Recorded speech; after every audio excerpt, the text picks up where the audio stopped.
ওরে আবু মাহজুরা, কেমন দেখা যায় তোমারে, তুমি সামনের চুল কাটো না কেন? আবু মাহজুরা বলে, আমি হাঁটু গেড়ে পেয়ারা নবীর সামনে বসেছিলাম, আমার এই মাথার চুলের মধ্যে মুবারক হাত লাগিয়ে বিশ্বনবী নিজে আমাকে আজানের প্রতিটা বাক্য শিক্ষা দিয়েছেন। বিশ্বনবীর মোবারক হাত, পবিত্র হাত আমার মাথার চুলের যেই জায়গায় লেগেছে, আমি চাই ওই চুলগুলা নিয়ে আমি আমার কবরের ভিতরে যাব। সাইয়েদনা আবু মাহজুরা রাদিয়াল্লাহু তাআলা আনহু ইন্তেকালের আগের পর্যন্ত মাথার সামনের চুলগুলা কাটে নাই। আজারি সাহেবের আগমন আদ-দ্বীন ফাউন্ডেশনের পক্ষ থেকে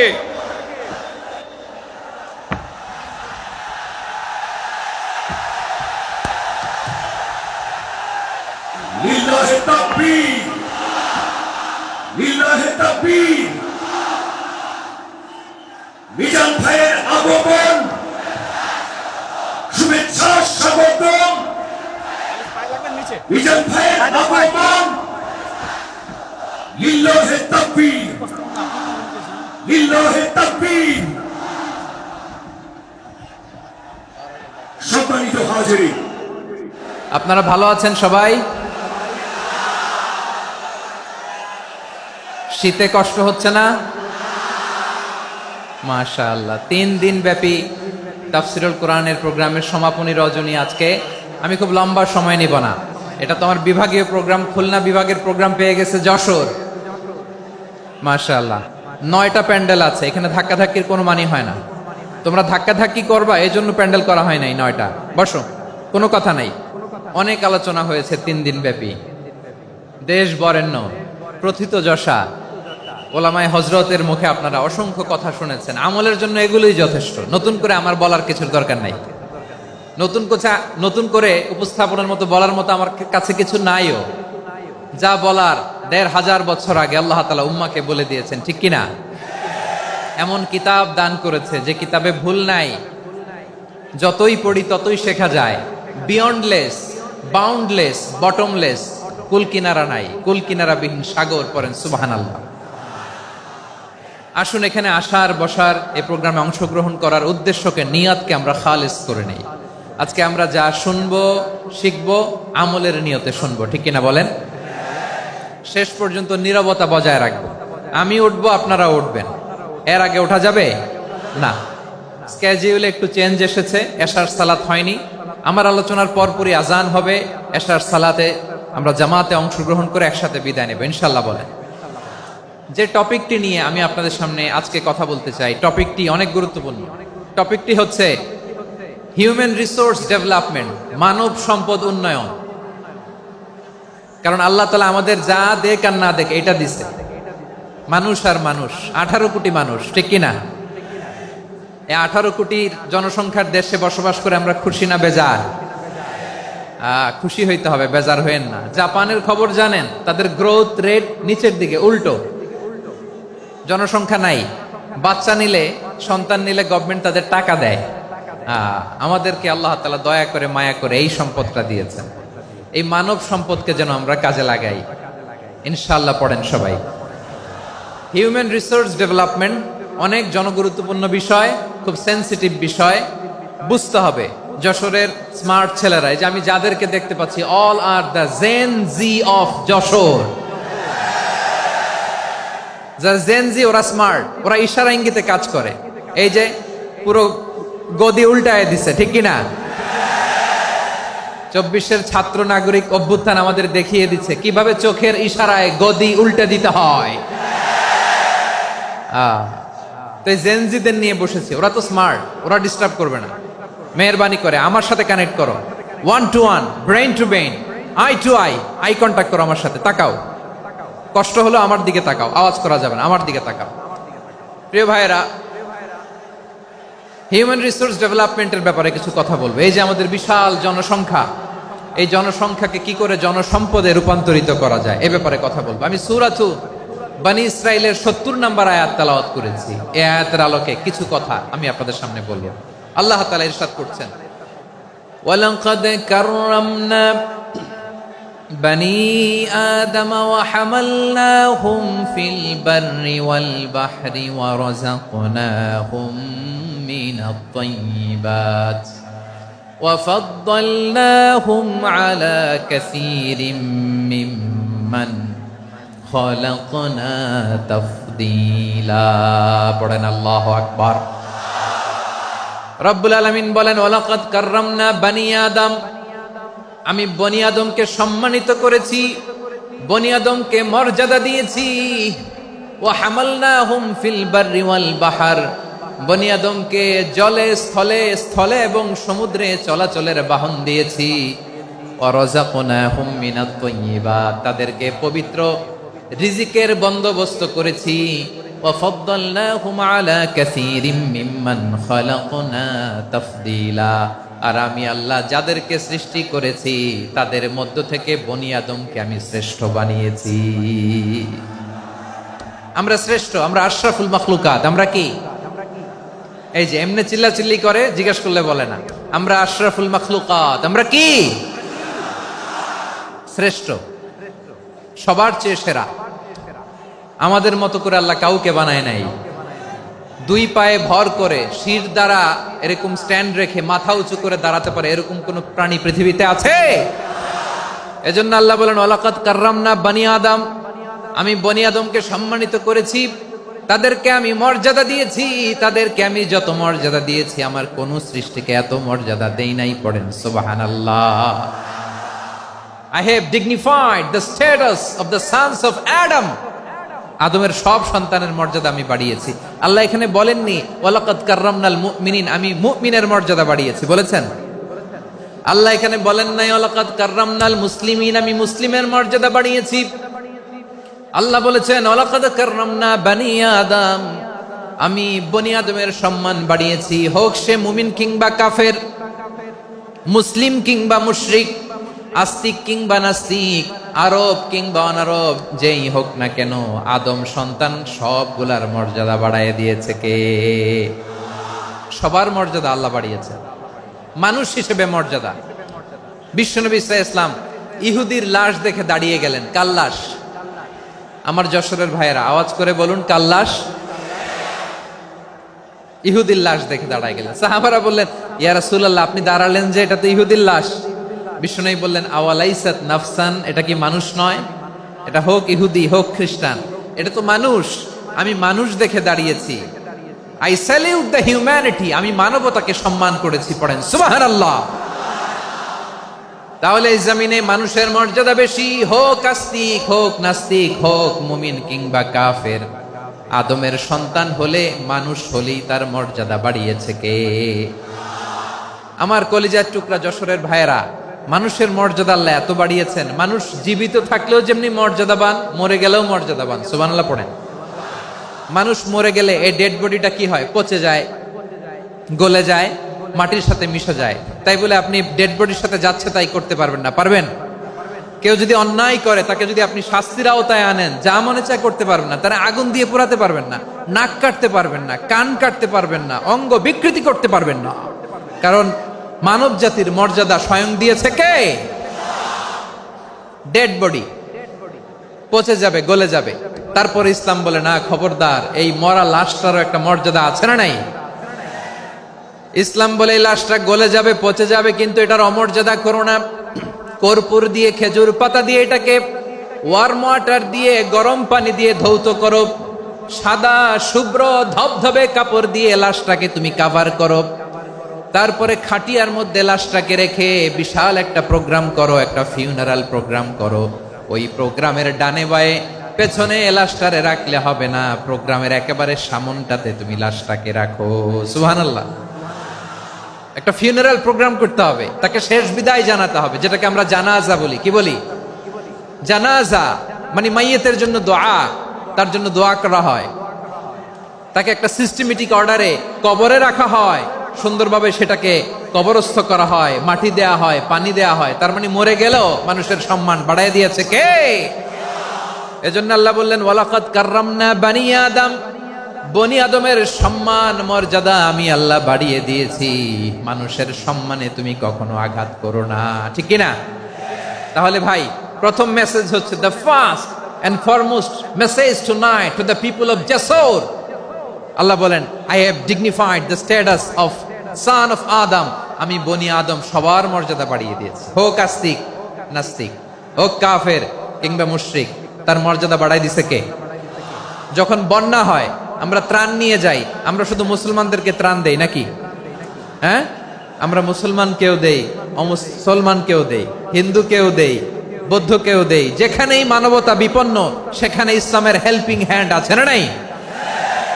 সুবহানাল্লাহ, কি দিন আমরা পেয়েছি, কি বিধান আমরা পেয়েছি। ওয়ালাকাদ কাররামনা বনি আদম, আমি বনি আদমকে সম্মানিত করেছি। এরপর আল্লাহ বললেন, ওয়া হামালনাহুম ফিল বাররি ওয়াল বাহর, মানুষকে স্থলে এবং সমুদ্রে চলাচলের বাহন আমি দিয়েছি। স্থলে কিভাবে চলবে, জলে কিভাবে চলবে, এই বাহনের ব্যবস্থা করেছে কে? এই জেনজি, এই স্যামড়া, ইরাম করতেছো কিসের জন্য? হ্যাঁ, ইরাম করলে চলবি? হ্যাঁ, বস বস বস বস, আওয়াজ করতেছো কেন? দিবা না, কথা বলতে দিবা না আমাকে? তো এইটা বুঝি তোমাদের ভালোবাসার নমুনা? তোমাদের ভালোবাসার কারণে যদি আমি কোথাও দাঁড়াতেই না পারি, কোথাও বসতে না পারি, কোথাও দুটা কথা বলতে না পারি, এই ভালোবাসা দিয়ে কি হবে আমার? বরং ঘামতে ঘামতে ঘর্মাক্ত হব, রক্তাক্ত হব। কিন্তু সেন্ট্রাল থেকে, সেন্ট্রালি যে ইনস্ট্রাকশন আসবে, সেই ইনস্ট্রাকশনের এক চুল আমরা ডানে বায়ে যাব না। এইটা গণজাগরণের জন্য এইটা দরকার, ইসলামী বিপ্লবের জন্য এইটা দরকার। তো আধা ঘন্টা ধরে যদি তোমাদেরকে থামানোই না যায়, এই লস্কর দিয়ে আমি কি করব? আল্লাহর ওয়াস্তে নো নো নো স্লোগান, চুপচাপ একেবারে আমার দিকে তাকাও। আল্লাহ বললেন, ওয়া হামালনাহুম ফিল বাররি ওয়াল বাহর, জলে স্থলে আমি চলাচলের যানবাহনের ব্যবস্থা করেছি। আমরা স্থলে ঘোড়ার উপরে চড়ি, উটের উপরে চড়ি, গাড়ির উপরে চড়ি। এই যে গাড়ির ইঞ্জিন বানাইছি আমরা, এটার মেধা দিয়েছে কে? আবার সাগরের মধ্যে আমরা নৌযান, জলযান, বড় বড় জাহাজ দিয়ে এক মহাদেশ থেকে আরেক মহাদেশ যাই, এক দেশ থেকে মালামালগুলো আরেক দেশে পাঠাই। সাগরের ভেতরে নৌকাগুলোরে ধরে রাখলো কে? ওয়াল ফুলকিল্লাতী তাজরি ফিল বাহরি বিমা ইয়ানফাউন নাস, মানুষের উপকার আছে এরকম সরঞ্জামাদি নিয়ে সাগরের উপরে বিশাল বিশাল জলযানগুলো চলে। এগুলো ডুবে যায় না, কাত হয়ে যায় না, পড়ে যায় না। এগুলোকে স্থিতিস্থাপকতাকে ঠিক করে রাখলো কে? আপনারা জাহাজ দেখেছেন? জাহাজ, হ্যাঁ, বাড়ি চট্টগ্রাম হইলে দেখতে পারতেন। দেখছেন? বিশাল বিশাল জাহাজ, বিশাল জাহাজ মালামাল নিয়ে এক মহাদেশ থেকে আরেক মহাদেশে যায়। গত মাসে আমার জাপান সফর ছিল। এই যে বাংলাদেশে যে গাড়িগুলো চালান, বেশিরভাগ গাড়ি আসে কিন্তু জাপান থেকে। হাজার হাজার গাড়ি একটা জাহাজ বহন করতে পারে, হাজার হাজার গাড়ি। এটাতে সাগরের মধ্যে ভাসাইলো কে?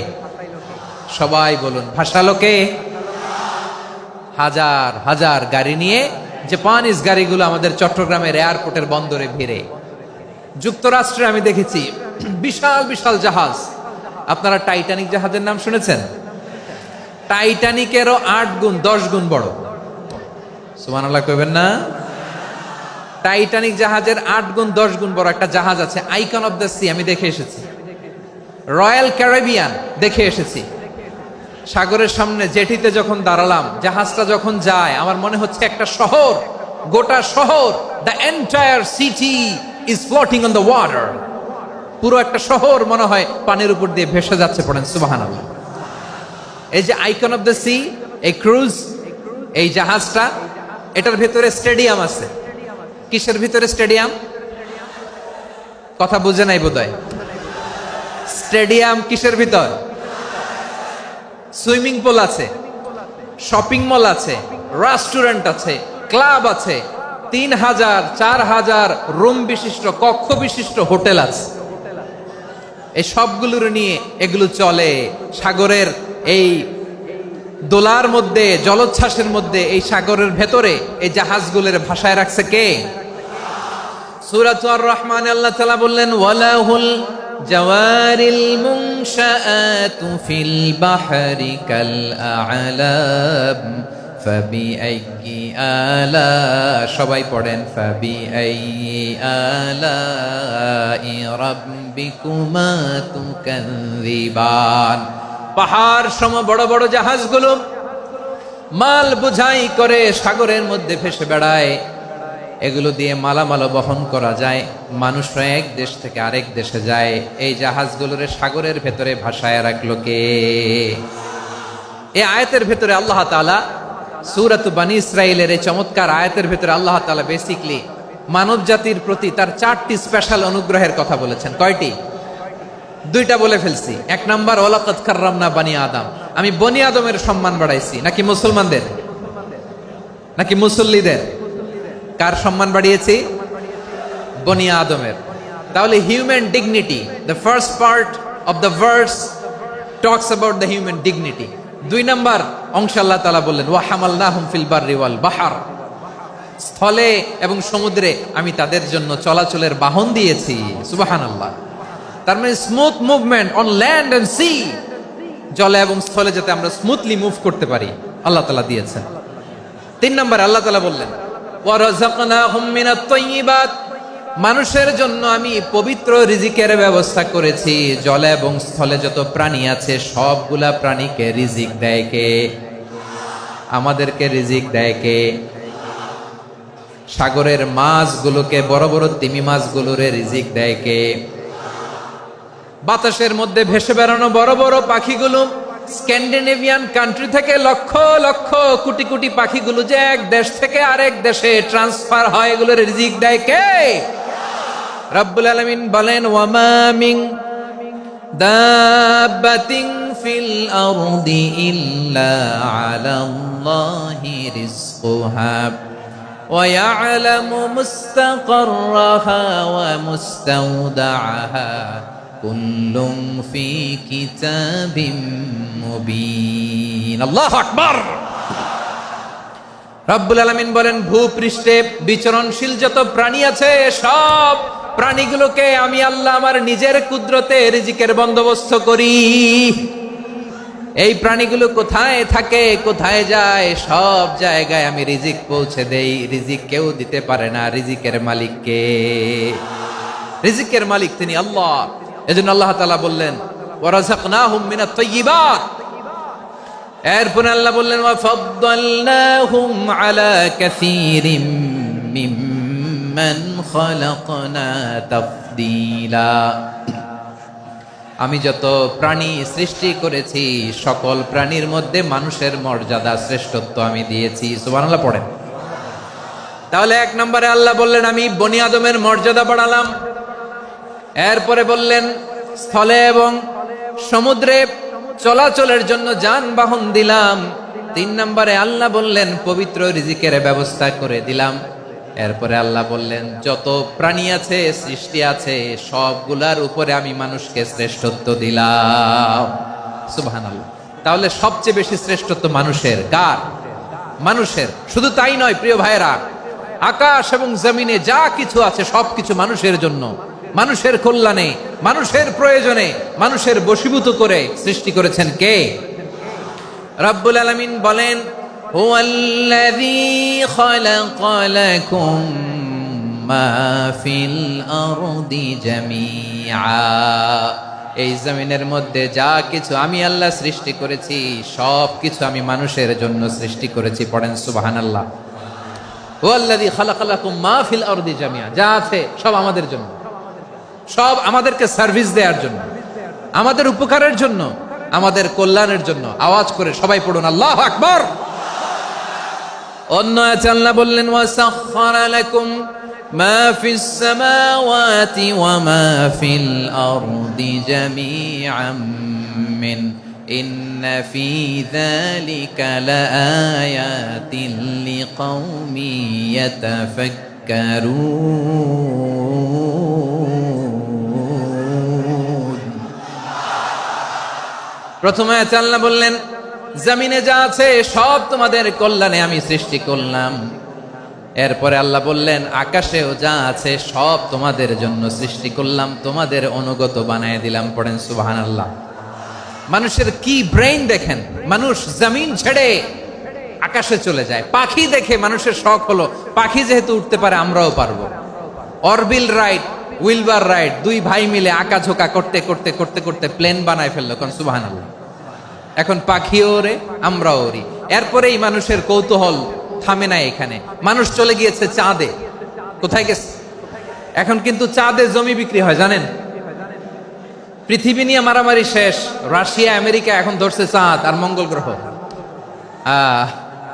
এখন চাঁদে জমি বিক্রি হয়, মঙ্গলে জমি বিক্রি হয়। এই চাঁদ, মঙ্গল, বৃহস্পতি, শনি সব আল্লাহ তাআলা আমাদের জন্য বানিয়েছেন। সুবহানাল্লাহ পড়েন। মানুষ সাগরের উপরে চড়ে, শূন্যে ভেসে বেড়ায়, পাহাড় কেটে সুড়ঙ্গ বানায়, টানেল বানায়। মানুষ ব্রডব্যান্ডের লাইন নিয়ে যায় সাগরের ভেতর দিয়ে, এক দেশ থেকে আরেক দেশে, এক মহাদেশ থেকে আরেক মহাদেশে। সুবহানাল্লাহ পড়েন। তার মানে গোটা বিশ্বের সবকিছুর উপরে control, superiority over all creatures, সবকিছুর উপর কন্ট্রোল, মনিটরিং, নিয়ন্ত্রণ, এটা প্রতিষ্ঠা করে দিয়েছে কে? এজন্যই মানুষের শ্রেষ্ঠত্ব। ওয়ালাকাদ কাররামনা বানি আদম, আমি বনি আদমের সম্মান বাড়িয়েছি, মর্যাদা আমি বাড়িয়ে দিয়েছি এই কারণে, কারণ মানুষ সবকিছুর উপর নিয়ন্ত্রণ নিতে পারে। মানুষকে নিয়ে এই কোরআনের সব আলোচনা, মানুষকে নিয়ে এই কোরআনের সব। তাই কোরআনের কেন্দ্রীয় আলোচ্য বিষয় হচ্ছে মানুষ। কোরআনের কেন্দ্রীয় আলোচ্য বিষয় কি? যশোরের ভাইয়েরা বুঝে থাকলে সবাই বলবেন, কোরআনের কেন্দ্রীয় আলোচ্য বিষয় কি? এই যে আমি মূল আলোচনায় যাচ্ছি এখন। কেন মানুষ কোরআনের কেন্দ্রীয় আলোচ্য বিষয়? এই যে ভাইয়েরা, এই যে হাত জোর করে, এই যে Jessore Gen Z, the smart people of Jessore, হাত জোর করে বলতেছে, হাত জোর করে তোদের কাছে আল্লাহর দোহাই লাগে, স্টপ স্টপ। শুরুতে একবার বলেছে, জায়গা না হলে আস্তে আস্তে ধাক্কা দিবা, সামনে না পিছনে, দিয়ে দিয়ে বেরোয় চলে যাও। এলইডিতে দেখো, এই যে এই যে আল্লাহর ওয়াস্তে জায়গা না হলে ওদিকে যাও। কোরআনের মাহফিলে বিশৃঙ্খলা, এটা কাফিরদের আলামত। কাফিররা শীষ দিত, শীষ। বিশ্বনবী কোরআনের তাফসির করলে কাফিররা শীষ দিত আর ক্ল্যাপিং করত, হুইসেল এন্ড ক্ল্যাপিং। তা আমরা কি এখানে বিশৃঙ্খলা করতে আসছি? তো বারবার থামানো লাগে কেন? কোনো আওয়াজ হবে না, বললাম তো, স্টপ। আওয়াজ করে বলুন, কোরআনের কেন্দ্রীয় আলোচ্য বিষয় কি? সবাই বলেননি। এতগুলো মানুষ উত্তর দিলে এতটুকু আওয়াজ হয়, অন্তত আমি বিশ্বাস করি না। যশোর, আওয়াজ করে বলো, কোরআনের কেন্দ্রীয় আলোচ্য বিষয় কি? মানুষ। এই মানুষ কোরআনের কেন্দ্রীয় আলোচ্য বিষয়। মানুষকে আল্লাহ স্বাধীনতা দিয়েছেন। ফামান শাআ ফালইউমিন ওয়া মান শাআ ফালইয়াকফুর। চাইলে মুমিন হতে পারো, চাইলে কাফের হতে পারো, তোমার ইচ্ছা। তবে জেনে রাখো, মুমিন হলে পাবা জান্নাত, কাফির হলে পাবা জাহান্নাম। নাও দ্য ডিসিশন ইজ ইয়ার্স। সিদ্ধান্ত তোমার, জান্নাতে যাবা না জাহান্নামে যাবা। যশোরের ভাইয়ের আওয়াজ করে বলুন, কই যেতে চান, জান্নাতে না জাহান্নামে? ডান দিকে না বাম দিকে? ডানপন্থী না বামপন্থী? চিল্লা চিল্লি না চুপচাপ? চুপচাপ কয়ে আবার চিল্লাচিল্লি শুরু করে দিচ্ছে। মাশাআল্লাহ। তাহলে কোরআনের কেন্দ্রীয় আলোচ্য বিষয় মানুষ। আমার সাথে থাকতে হবে, তোমাদেরকে নিয়ে আমি আলোচনা শেষ পর্যন্ত যাব। অনেক গুরুত্বপূর্ণ কথা বাকি আছে, আমাকে সহযোগিতা করতে হবে। মাশাআল্লাহ, এই তো ঠান্ডা হয়েছে। হ্যাঁ, ঠিক আছে ঠিক আছে ঠিক আছে। মানুষকে আল্লাহ এত স্বাধীনতা দিয়েছেন, মানুষ চাইলে অনেক ভালো হইতে পারে। ভালোর রাস্তাও খোলা, খারাপ হওয়ার রাস্তাও খোলা। ভালো হইলে মানুষ অনেক ভালো, খারাপ হইলে অনেক খারাপ। ভালো হইলে সবচেয়ে ভালো, খারাপ হইলে সবচেয়ে খারাপ। এজন্য সিদ্ধান্ত আপনাকে নিতে হবে। আল্লাহ তাআলা বলছেন, লাকাদ খালাকনাল ইনসানা ফি আহসানি তাকওয়িম সুম্মা রাদাদনাহু আসফালা সাফিলিন। আমি মানুষকে অনেক সুন্দর অবয়বে, সুন্দর আকৃতিতে সৃষ্টি করেছি। তার শুধু চেহারার ডিজাইনটাই সুন্দর নয়, তার ব্রেনটা বড্ড সুন্দর, তার মানসিকতা বড্ড সুন্দর, তার সৃজনশীলতা বড্ড সুন্দর। পড়েন সুবহানাল্লাহ। আমাদের চেহারা, অবয়ব, ডিজাইন যে সুন্দর তা না, আমাদের ব্রেনটা অনেক সফিস্টিকেটেড ব্রেন। অনেক সফিস্টিকেটেড। এই 1.5 কেজি ব্রেন ইউজ করে মানুষ গোটা বিশ্বে সভ্যতা বিনির্মাণ করেছে, ঠিক কিনা? এই ব্রেন আল্লাহ তাআলা আমাকে দিয়েছে। এটারে কাজে লাগালে, আপনার 6 সেন্স কাজে লাগালে আপনি অনন্য মানুষ হয়ে উঠবেন, মহামানবে রূপান্তরিত হবেন। মানুষ হতে পারে, চাইলেই মহামানব হতে পারে। আবার যদি মানুষ চায় খারাপও হতে পারে। আল্লাহ বললেন শুধু ভালোই না, ভালো হতে চাইলে অনেক ভালো তুমি হতে পারো, আবার খারাপ হতে চাইলে অনেক খারাপ তুমি হতে পারো। সুম্মা রাদাদনাহু আসফালা সাফিলিন। খারাপ হলে একেবারে খারাপ হতে পারো, নিকৃষ্ট হলে একেবারে নিকৃষ্ট হতে পারো, ভালো হলেও ভালো হতে পারো। কোন সুবহানাল্লাহ। এবার আওয়াজ করে বলুন, ভালো হতে চাই না খারাপ, শ্রেষ্ঠ না নিকৃষ্ট? মানুষ ভালো হলে মানুষ ফেরেশতার চেয়েও ভালো, মানুষ খারাপ হলে সে পশুর চেয়েও খারাপ। কথা ঠিক কিনা বলেন? ভালো হলে ফেরেশতার চেয়েও ভালো, খারাপ হলে পশুর চেয়েও নিকৃষ্ট। তার মানে শ্রেষ্ঠত্বে মানুষ, শ্রেষ্ঠত্বে ফেরেশতাকে হার মানায়, আর অধপতনে শ্রেষ্ঠত্বে ফেরেশতাকে ছাড়িয়ে যায়, আর অধপতনে পশুকেও হার মানায়। আই রিপিট, আমি আবারও বলছি, মানুষ শ্রেষ্ঠত্বে ফেরেশতাকে ছাড়িয়ে যায়, আর অধপতনে সে পশুকেও হার মানায়। আওয়াজ করে বলতে হবে ঠিক কিনা? এটার প্রমাণ কি? মানুষ শ্রেষ্ঠ হইলে যে ফেরেশতার চেয়েও সেরা, তার প্রমাণ কি? আল্লাহ তাআলা বলছেন, ওয়া ইয কুলনা লিল মালাইকাতি ইসজুদু লি আদম ফাসাজাদু ইল্লা ইবলিস আবা ওয়াস্তাকবারা ওয়া কানা মিনাল কাফিরিন। আল্লাহ বলেন, স্মরণ করো সে সময়ের কথা যখন আমি ফেরেশতাদেরকে বললাম, ও ফেরেশতারা আদমকে সেজদা দাও। সব ফেরেশতারা সম্মান সূচক সেজদা আদমকে দিল, তারা আদমের জন্য সেজদায় লুটিয়ে পড়লো, একজন ছাড়া, তার নাম ইবলিস। আওয়াজ করে বলেন, তার নাম কি?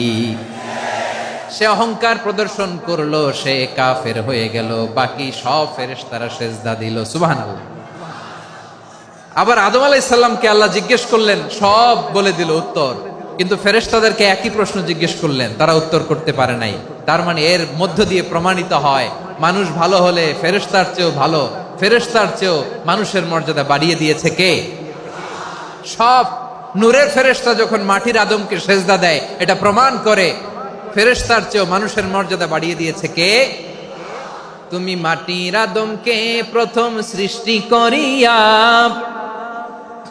ঘোষণা করিয়া দিলে শ্রেষ্ঠ বলিয়া, তাই তো নূরের ফেরেশতা করে আদমকে সেজদা। ঠিক কিনা বলেন? তাই তো নূরের ফেরেশতা করে আদমকে সেজদা, সবার চেয়ে সম্মান দিলে মাটির আদমকে। আল্লাহু আল্লাহু তুমি জাল্লে জালালুহু, শেষ করা তো যায় না গে তোমার গুণগান। পড়েন না? পড়েন। আল্লাহু আল্লাহু তুমি জাল্লে জালালুহু, শেষ করা তো যায় না গে তোমার গুণগান। আল্লাহু আল্লাহু আল্লাহু আকবার। আদমের মর্যাদা বেশি, মানুষের মর্যাদা বেশি, মানুষ শ্রেষ্ঠ, তার প্রমাণ নূরের ফেরেশতা মাটির আদমকে সেজদা করে। আওয়াজ করে বলেন ঠিক কিনা? তাহলে মানুষ ভালো হলে ফেরেশতার চেয়ে ভালো, আবার মানুষ যদি খারাপ হয় সে পশুর চেয়েও খারাপ,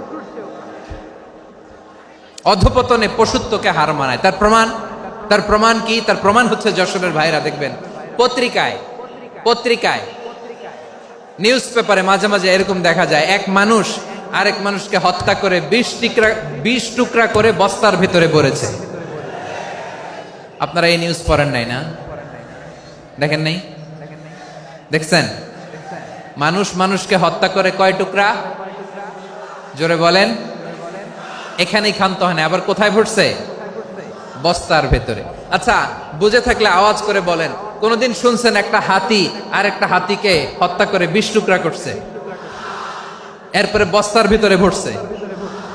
হইছে? তাহলে দেখেন, মানুষ যদি খারাপ হয় সে পশুকেও হার মানায়। চিল্লায় বলো ঠিক কিনা?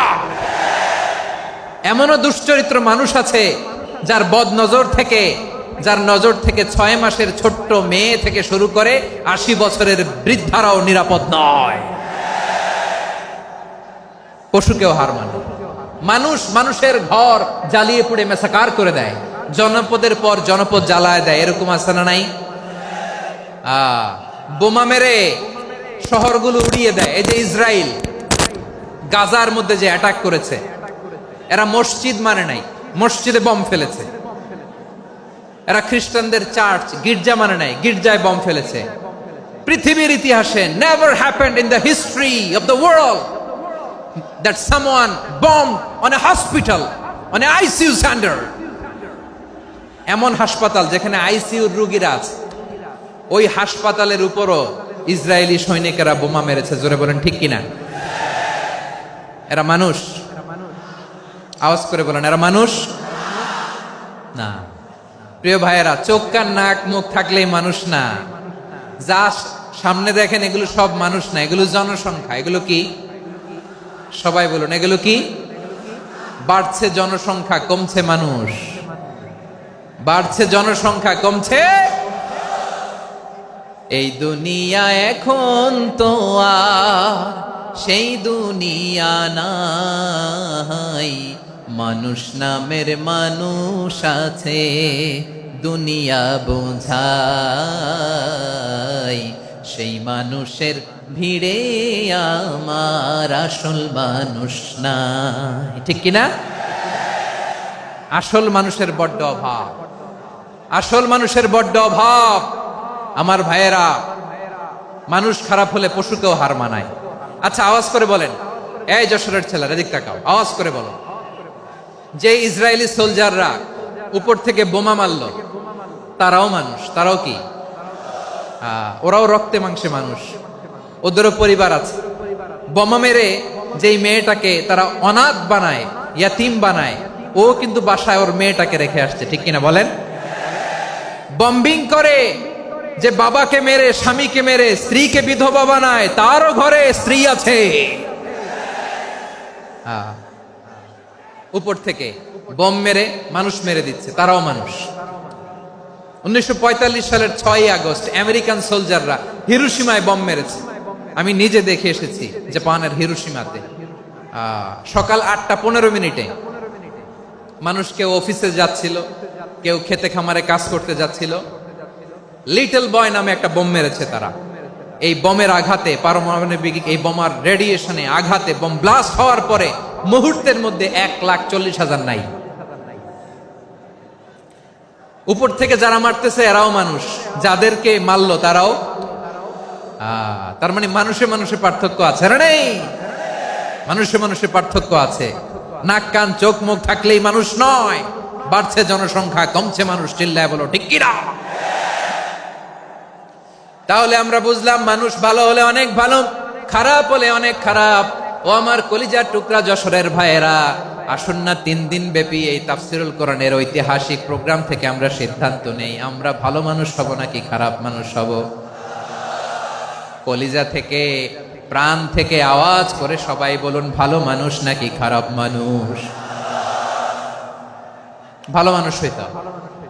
ভালো মানুষ যারা জগৎটাকে এনলাইটেন করবে, যারা এনলাইটেন করবে, যারা সত্যের বীর সেনানী হয়ে দাঁড়াবে, যারা সত্যের পক্ষে কথা বলবে, যারা জালিমের মসনদকে ভেঙে খান খান করে দেবে। এরকম হওয়ার দরকার আছে না নাই? এরকম ভালো মানুষ আমরা হতে চাই কি চাই না? মানুষকে যত্ন নিলে মানুষ যে কত ভালো হয় আপনি কল্পনাও করতে পারবেন না।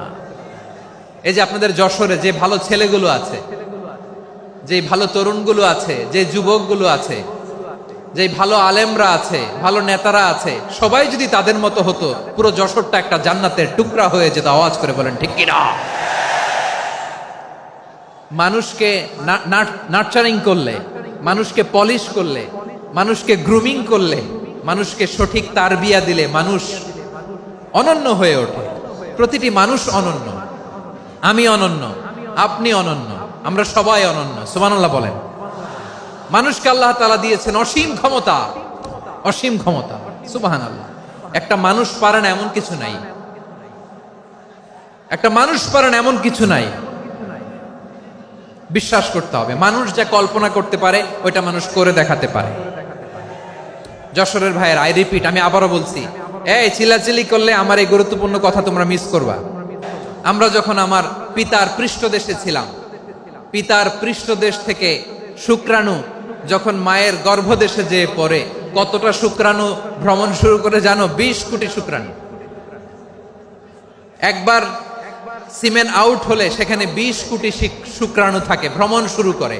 ওই 20 কোটি শুক্রাণুর মধ্যে থেকে তুমি আমি আজকে এক বিকশিত শুক্রাণু মানব রূপে পৃথিবীতে এসেছি। সুবহানাল্লাহ। ওই 20 কোটি শুক্রাণুর প্রতিযোগিতায় সবাইরে পেছনে ফেলে সেদিন আমি সফল হয়েছিলাম, সেদিন আমি বিজয়ী হয়েছিলাম। সেদিন আমি এত ছোট ছিলাম, মাইক্রোস্কোপ দিয়েও আমার অস্তিত্ব টের পাওয়া যায় না। আমি এত তুচ্ছ ছিলাম, নগণ্য ছিলাম, আমার কান ছিল না, আমার চোখ ছিল না, আমার হাত ছিল না, আমার জন্য রিকমেন্ডেশন করার মতো মামু ছিল না, খালা ছিল না, কেউ ছিল না। তারপরেও ওই প্রতিযোগিতায়, ওই কম্পিটিশনে যখন আমারে কেউ হারাতে পারে নাই, আল্লাহর জমিনেও আমারে কেউ হারাতে পারে না। হারার জন্য তোমার জন্মই হয় নাই, তুমি আসছোই জিতার জন্য। সুবহানাল্লাহ। বিশ্বনবী বলেন, আন্নাসু মাআদিন কামাআদিনিয যাহাবি ওয়াল ফিদ্দা খিয়ারুহুম ফিল জাহিলিয়াতি খিয়ারুহুম ফিল ইসলাম। Peoples are like mines of gold and silver. সোনার খনি, রূপার খনি, এর চেয়েও বড় খনি হচ্ছে এই মানব সম্পদের খনি। আওয়াজ করে বলেন আল্লাহু আকবার। আল্লাহ তাআলা এই সম্পদ আমাদেরকে দিয়েছে। বিশ্বনবী বলেন, মানুষ হচ্ছে খনির মতো। খিয়ারুহুম ফিল জাহিলিয়াতি খিয়ারুহুম ফিল ইসলাম। জাহিলি যুগে যারা সেরা, ইসলামেও তারা সেরা। ইদা ফাকুহু, যদি তারা বুঝবান হয় তাহলে তাদেরকে সেরা বানায় দিবে কে? তাহলে মানুষের চেয়ে সেরা কেউ হতে পারে? মানুষের চেয়ে অনন্য কেউ হতে পারে? মানুষকে কেউ হারাতে পারে? আওয়াজ করে বলো, তোমাকে কেউ হারাতে পারবে? এই সাহস জাগছে আজকের আলোচনা থেকে। আমি তুমি অনন্য, আমাকে তোমাকে হারায়া দেওয়া এত সহজ না, ঠিক কিনা? একটা কথা জীবনের সাথে সেট করে নিতে হবে, আমি জিতি নয় শিখি, আমি কখনো হারি না। জীবনের সাথে সেট করে নাও, জেনজি অফ জেসর, আমি কখনো হারি না, আমি হয় জিতি নয় শিখি। চিল্লায় বলো ঠিক কিনা? আমি কখনো হারি না, আমার হারানো এত সোজা না। কি সাহস জাগছে? বুকে সাহস জাগছে? তাকবীর পড়ো, লিল্লাহে তাকবীর। তাহলে বিশ্বনবী বললেন, নাসু মাআদিন, মানুষ হচ্ছে খনি। এই ধাক্কা ধাক্কি আমি জানি এগুলো ভালোবাসার ধাক্কা ধাক্কি, এজন্য আমি সহ্য করে নেই। এগুলো যে ভালোবাসার ধাক্কা ধাক্কি এটা আমরা বুঝি। পৃথিবীর কোন আইন, সিকিউরিটি প্রটোকল দিয়ে এটারে মানানো যাবে না, কারণ এটা তো ভালোবাসা, লাভ। লাভ কোন আইন কানুন দিয়ে বাধা যায় না, মানানো যায় না, ঠিক কিনা বলো?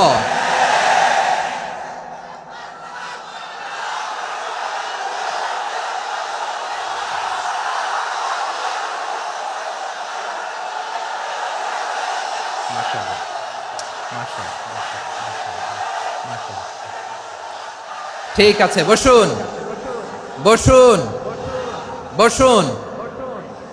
আল নাসু মাআদিন, মানুষ হচ্ছে খনি। এই খনির যত্ন নিতে হবে। আমার মা বাবা যারা এসেছেন, আপনার ছেলে মেয়ের যত্ন নেন। আপনার ছেলের মধ্যে যে কি পটেনশিয়াল আপনি জানেন না। আপনার এই ছোট্ট অবুজ ছেলেটাই আগামী দিনের শায়েখ আহমদুল্লাহ হবে। আপনার হেফজখানায় পড়া ওই ছোট্ট ছেলেটাই আগামী দিনের আল্লামা মামুনুল হক হবে। আপনার ওই ছেলেটা আমির হামজা হবে, আব্দুল হাই সাইফুল্লাহ হবে। এভাবে বড় বড় আলেম হবে, তারা যুগশ্রেষ্ঠ আলেম হবে। সেই একদিন এই বাংলাদেশের পার্লামেন্টে যে বক্তব্য দিয়ে যশোরের পক্ষে কথা বলবে। আপনি জানেন না, কাউকে ছোট করবেন না আপনি। ওর কনফিডেন্স আপনি কমাবেন না, আপনি কমাতে পারেন না। প্যান্ডেলে আমার যে মা বোনেরা আছেন, ছেলে মেয়েদেরকে কখনো ছোট করে কথা বলবেন না। ও যে কোথায় যাবে আপনি জানেন না। আপনি মা হয়ে তাকে সাহস দিবেন, তার কল্পনার জগৎটাকে সাজাতে তাকে উৎসাহিত করবেন, ঠিক কিনা বলেন? আর আমার প্যান্ডেলের আমার প্রিয় শ্রদ্ধাশীলা মায়েরা বোনেরা, আপনারা তো আরো দামি সম্পদ।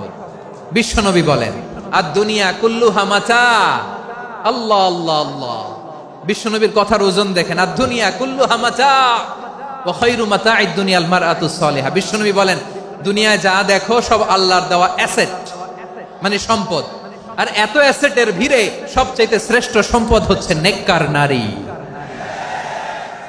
সুবহানাল্লাহ। ভাইয়েরা, বোনের সাথে খারাপ আচরণ করো না। সন্তান, মায়ের সাথে খারাপ আচরণ করো না। আমাদের মায়েরা আমাদের asset, they are our priceless asset.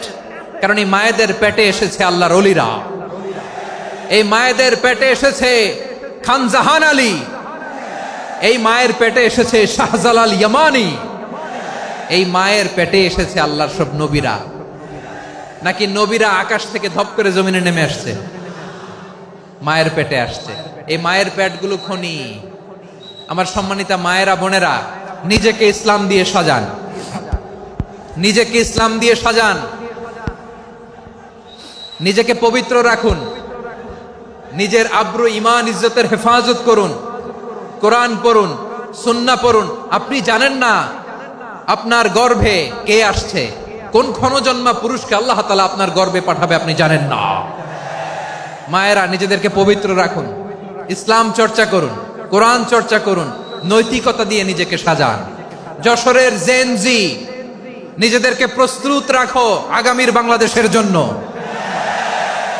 নৈতিকতা, মোরালিটি, ভ্যালিউজ দিয়ে নিজেকে সাজাও, ইসলাম দিয়ে নিজেকে সাজাও। কারণ আগামীর বাংলাদেশ ইসলামের বাংলাদেশ। বাংলাদেশের আসল পরিচয় ইসলাম। বাংলাদেশের আসল পরিচয় কি? সবাই বলে না। বাংলাদেশের আসল পরিচয় কি? এই ইসলাম নিয়ে আমরা সংসদ ভবন সাজাবো, রাজি আছি না নাই? শেকড় ভুলে যাওয়া যাবে না। আমরা ধাপে ধাপে শারিয়া আইনের দিকে যাব ইনশাআল্লাহ, কিন্তু জঙ্গিবাদ দিয়ে নয়, কট্টর পন্থা দিয়ে নয়। আমরা ইন্টেলেকচুয়ালি, গ্রাজুয়ালি, ধাপে ধাপে শারিয়া আইনের দিকে মুভ করবো ইনশাআল্লাহ। বলো লিল্লাহি তাকবীর। এদেশের আসল পরিচয় সবাই বলে না, আওয়াজ করে, এদেশের আসল পরিচয়। এদেশে আজান শুনে সূর্য ওঠে শহর গ্রামে, এদেশে আজান শুনে সূর্য ডুবে সন্ধ্যা নামে, এদেশে সকল কাজে সবাই বলে বিসমিল্লাহ, এদেশে ভালো কিছু দেখে শুনে হাসি মুখে সবাই বলে মাশা আল্লাহ। সুবহানাল্লাহ, সুবহানাল্লাহ, সুবহানাল্লাহ, সুবহানাল্লাহ, সুবহানাল্লাহ, সুবহানাল্লাহ, সুবহানাল্লাহ, সুবহানাল্লাহ। ও নবীন তরুণ, তোমার কিসের এত ভয়? জেনে রেখো বাংলাদেশের আসল পরিচয়। বাংলাদেশের আসল পরিচয় ইসলাম। আওয়াজ তুলে বলো, আসল পরিচয় কি? এদেশে পরস্পরে দেখা হলে দেয় সালাম, এদেশে আমজনতার হৃদয় জুড়ে পাক্কালাম। ঠিক কি না? এদেশে বিপদ এলে সর্বজনে সর্বক্ষণে দোয়া পড়ে ইন্না লিল্লাহ, সুবহানাল্লাহ, সুবহানাল্লাহ, সুবহানাল্লাহ, সুবহানাল্লাহ। এদেশে আজান শুনে সূর্য ওঠে শহর গ্রামে, এদেশে আজান শুনে সূর্য ডুবে সন্ধ্যা নামে, এদেশে সকল কাজে সবাই বলে বিসমিল্লাহ, এদেশে ভালো কিছু দেখে শুনে হাসি মুখে সবাই বলে মাশা আল্লাহ। সুবহানাল্লাহ, আওয়াজ করে সুবহানাল্লাহ, সুবহানাল্লাহ, সুবহানাল্লাহ, সুবহানাল্লাহ। সবাই একসাথে সুবহানাল্লাহ, সুবহানাল্লাহ, সুবহানাল্লাহ, সুবহানাল্লাহ। এদেশের আসল পরিচয় কি? আওয়াজ করে বলতে ভয় লাগে। এদেশের আসল পরিচয় কি? ইসলাম দিয়ে আমাদের সংসদ ভবন চলুক, আমরা চাই কি চাই না? বঙ্গভবনে লা ইলাহা ইল্লাল্লাহর পতাকা উড়ুক, আমরা চাই কি চাই না? প্রতিটি জেলা অফিসে, ডিসি অফিসে লা ইলাহার পতাকা ঝুলুক, আমরা চাই কি চাই না? কারা কারা চাই হাত তুলে আল্লাহরে দেখায়।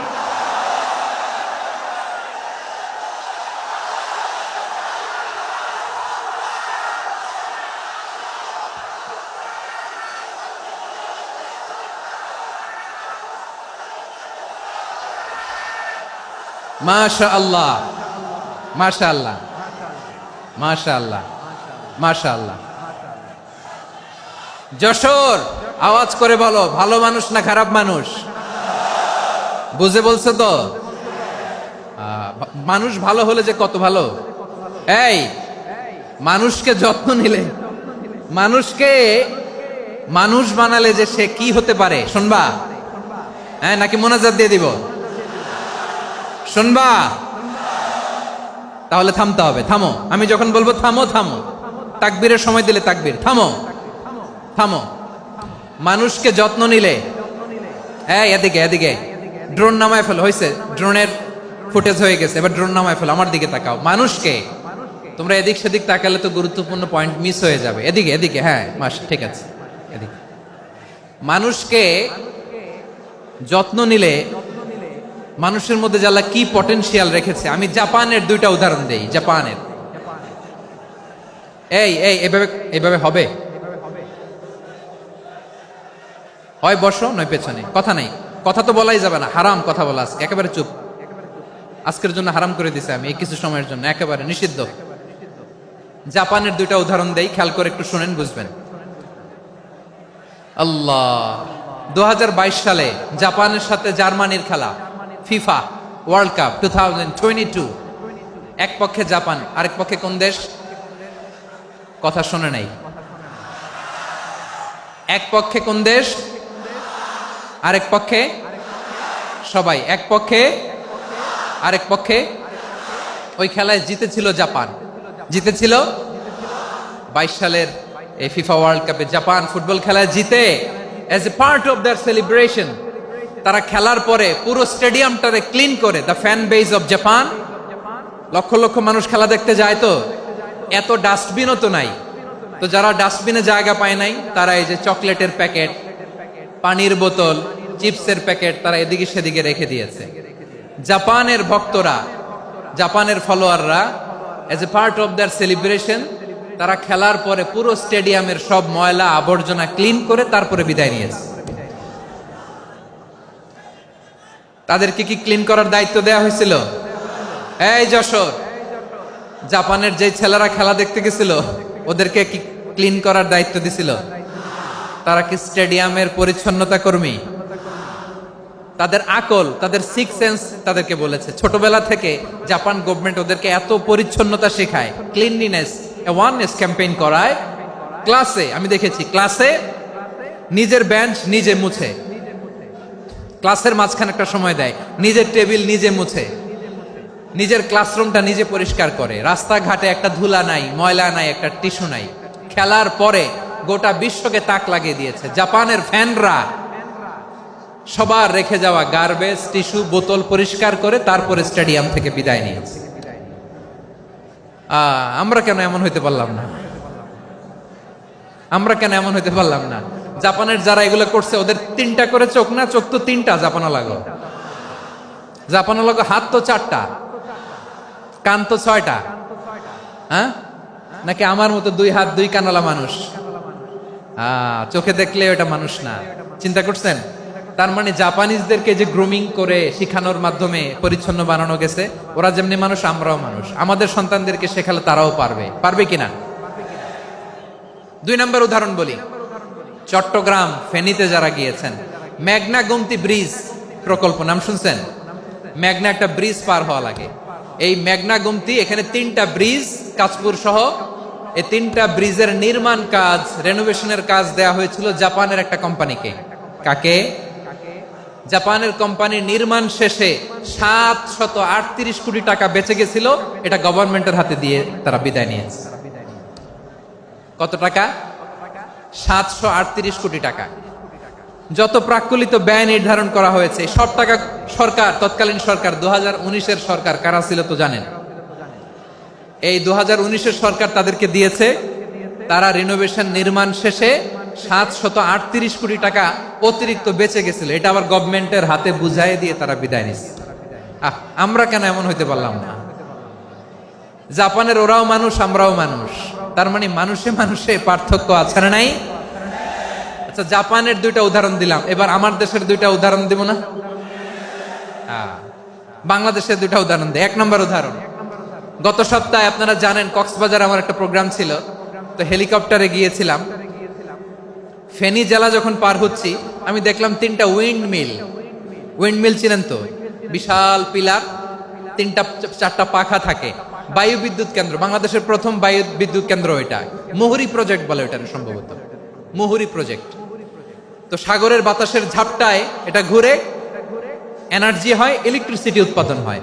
তো আমি পাইলটকে বললাম, ভাই এগুলো থেকে কেমন ইলেকট্রিসিটি উৎপাদন হয়? কয় হুজুর একটু হয় না, কিছুই হয় না। কিছুই হয় না মানে? বলে হুজুর বাংলাদেশে যত উইন্ড মিল আছে এটার পাখা একটাও ঘুরে না। আল্লাহ, বলেন কি? তাহলে এই যে কোটি কোটি টাকা ব্যয় করে যে উইন্ড মিল, কয় হুজুর ভিতরে ফিটফাট, উপরে ফিটফাট, ভিতরে সদরঘাট। তার মানে কোটি কোটি টাকা দিয়ে এই উইন্ড মিল বানায়, এখানে কিছু নাই। দুর্নীতির আড্ডাখানা, আখড়াখানা বাংলাদেশ, ঠিক কিনা বলেন? আয় রে, জাপানিজরাও মানুষ, আমরাও মানুষ। আমার এক নিকটাত্মীয় সরকারি চাকরিজীবী, উনি আমাকে বললেন, বাংলাদেশের আর একটা উদাহরণ দেখি। উনি আমাকে বললেন যে প্রতি বছর আমাদের অফিসের ফার্নিচার চেঞ্জ করে। আমি বললাম প্রতি বছর ফার্নিচার চেঞ্জ করে কেন? বলে যে ফার্নিচার নতুন পারচেজ করলেই তো এখানে টাকা, নতুন কিনতে পারলেই টাকা, নতুন উন্নয়নের সবক শোনাতে পারলেই টাকা। প্রথম আলোর রিপোর্ট, কি আলো? প্রথম আলোর রিপোর্ট, গত 15 বছরে উন্নয়নের নামে লুটপাট হয়েছে প্রায় 3.25 লাখ কোটি টাকা। কার রিপোর্ট? আমাদের বানানো কথা, প্রথম আলোর রিপোর্ট। গত 15 বছরে কারা ছিল জানেন তো? হ্যাঁ, শুধু ওনাদেরকেই দোষ দিয়ে লাভ নাই। স্বাধীনতার পর থেকে শুধু শাসকের হাত বদল হয়েছে, আমরা কিছু পাই নাই, ঠিক কিনা বলেন? শুধু ওনাদের দোষ দিয়ে কি লাভ? একদল খাইছে, আরেক দল খাওয়ার জন্য রেডি হয়ে আছে। আমরা এরকম চাই না। আমরা চাই স্বাধীন সার্বভৌম বাংলাদেশ, আমরা চাই দুর্নীতিমুক্ত বাংলাদেশ। আমি নিউজটা যে কতবার পড়লাম, এটা কি সম্ভব? 3.25 লাখ কোটি টাকা লুটপাট, মানে লুটপাট করতে করতে এদেশের জনগণকে ফুটপাতে বসায় দিচ্ছে। প্রিয় ভাইয়েরা, জাপানের মানুষও মানুষ, আমরাও মানুষ। সিদ্ধান্ত আপনার, কোন মানুষ হবেন, ভালো মানুষ না খারাপ মানুষ? আজকের আলোচনার বিষয় হচ্ছে মানব সম্পদের উন্নয়ন, human resource development. It's a process to increase the capacity of knowledge, skill, capacity of the people of a country. একটা দেশের মানুষের জ্ঞান, তাদের দক্ষতা কি করে বাড়ানো যায়, বাড়িয়ে দেশের উন্নয়ন করানো যায়, এটাই হচ্ছে মানব সম্পদ উন্নয়নের মূল কথা। তাহলে মানব সম্পদ হচ্ছে একটা দেশের সবচাইতে শক্তিশালী পুঁজি। প্রাকৃতিক সম্পদ, খনিজ সম্পদের চেয়েও দামি হচ্ছে মানব সম্পদ। আমার প্রিয় যশোর, প্রাকৃতিক সম্পদ, খনিজ সম্পদের চেয়ে দামি সম্পদ কি সম্পদ? আল্লাহ তাআলা দয়া করে আমাদেরকে এই মানব সম্পদ দিয়েছেন।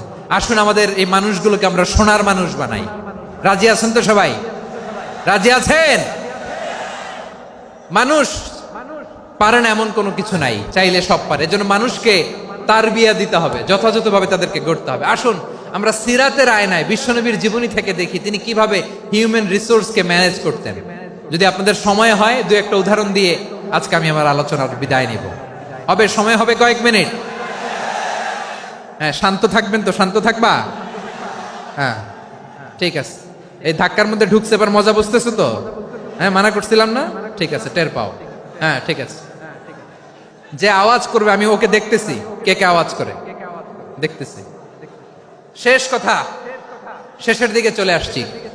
বিষ্ণু ইসলাম কিভাবে হিউম্যান রিসোর্সকে ম্যানেজ করতেন, মজার কথা আছে কয়েকটা, বলে বিদায় নিব। বিশ্বনবী কিভাবে এই মানব সম্পদকে ম্যানেজ করতেন? বিশ্বনবী, he was a very good talent hunter, চৌকস ট্যালেন্ট হান্টার ছিল। কার মধ্যে কি ট্যালেন্ট আছে দেখলেই বুঝে ফেলতেন। সুবহানাল্লাহ পড়বেন না? কি নবী আমরা পেয়েছি! He was a very good talent hunter. আমার নবী তিনি চৌকস ট্যালেন্ট হান্টার ছিলেন। কার মধ্যে কি প্রতিভা বের করতেন, ওই প্রতিভাকে ইসলামের কল্যাণে কাজে লাগাতেন। সুবহানাল্লাহ বলেন। যাকে যেই জায়গায় সেট করলে ভালো হবে তাকে ওই জায়গায় সেট করতেন। কয়েকজন সাহাবীর জীবনী শোনাই। আবু মাহজুরা রাদিয়াল্লাহু তাআলা আনহু, মক্কার মুয়াজ্জিন, আগে ছিল মুশরিক, পরে হইছে মুমিন। উনি কিভাবে মুমিন হইলেন এই ঘটনাটা একটু আপনাদের শোনাতে চাই। তা আপনাদের তো সময় নাই হাতে, হ্যাঁ সময় আছে? এই জেনজি শেষ করে দিল আজকের প্রোগ্রামটা। 1 ঘন্টা ধাক্কা ধাক্কি করে কেমনে দাঁড়ায় আছে আমি বুঝলাম না।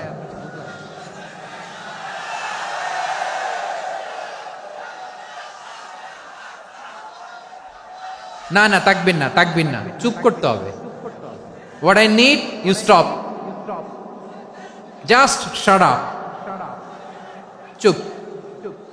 হ্যাঁ ঠিক আছে, এভাবে। আবু মাহজুরা রাদিয়াল্লাহু তাআলা আনহু কিভাবে মুসলিম হলেন আওয়াজ করে শুনেন। হুনাইনের যুদ্ধ 8ম হিজরি, বিষ্ণু ইসা ইসলাম হুনাইনের যুদ্ধ শেষে ফিরতেছেন। পথিমধ্যে বেলাল রাদিয়াল্লাহু তাআলা আনহু, এই যে আবার কথা, আই রে আল্লাহ রে, এখানে ধাক্কা ধাক্কি কেন? চলে যাও, পেছনে যাও, পেছনে যাও।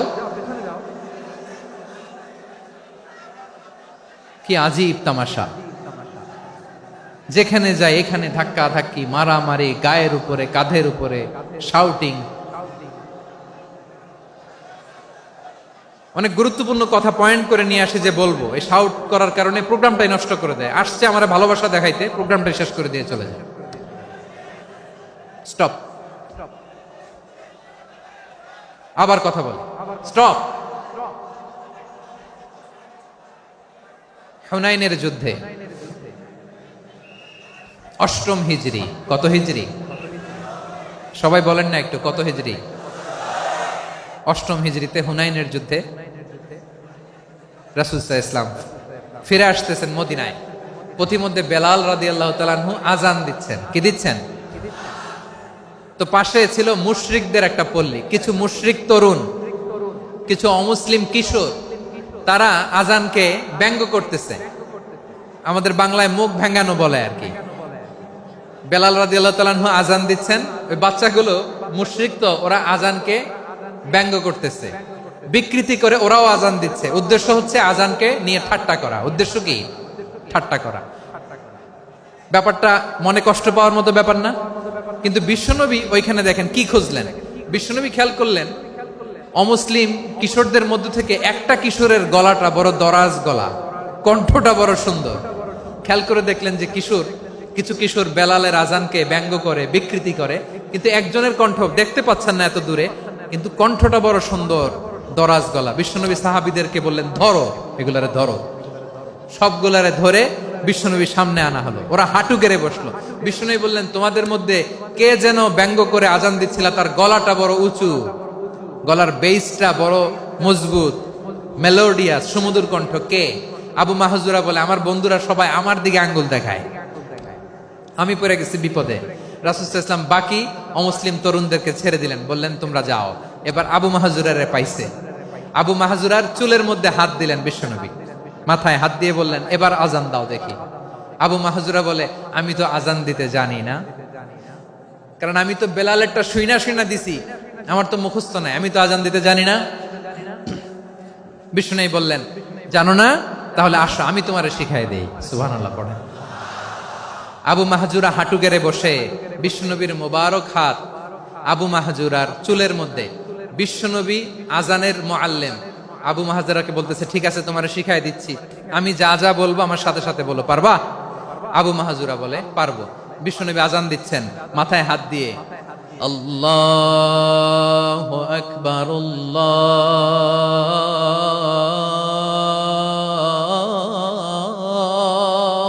আকবার। আবু মাহজুরা এই বাক্যটা পড়লেন। বিশ্বনবী দ্বিতীয় বাক্য পড়তে আরম্ভ করলেন, আল্লাহু আকবার,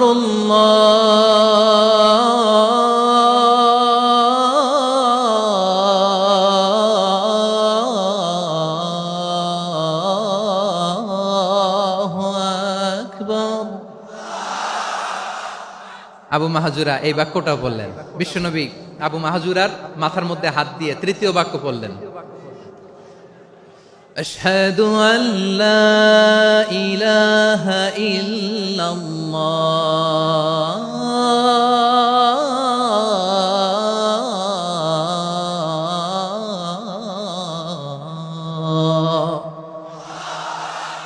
আবু মাহাজুরা তৃতীয় বাক্য পড়লেন। বিশ্বনবী একটা বাক্য পরে আবু মাহাজুরা পরে, বিশ্বনবী পরে আবু মাহাজুরা পরে। আবু মাহাজুরা কিন্তু অমুসলিম, মুশরিক। আবু মাহাজুরা বলে, এক একটা বাক্য পড়ি আমার কলিজাটা গলে ঠান্ডা হয়ে যায়। এতদিন মোহাম্মদকে গালি দিতাম, এখন মোহাম্মদ আমার মাথায় যখন হাত রাখছে আমার সারা শরীর ঠান্ডা হয়ে গেছে। বিশ্বনবী আজান শিখাচ্ছেন, একটা একটা বাক্য পড়ে আবু মাহাজুরাও পড়ে, বিশ্বনবী পড়ে আবু মাহাজুরাও পড়ে। পুরো বাক্যগুলো যখন শেষ, আজান শেষ, আবু মাহাজুরাও যখন পুরো আজান পড়লেন, আবু মাহাজুরা বললেন, এতদিন মোহাম্মদের চেহারা দেখলে আমার ঘৃণা লাগতো, আজ থেকে মোহাম্মদের চেহারার চেয়ে প্রিয় চেহারা আমার কাছে নাই।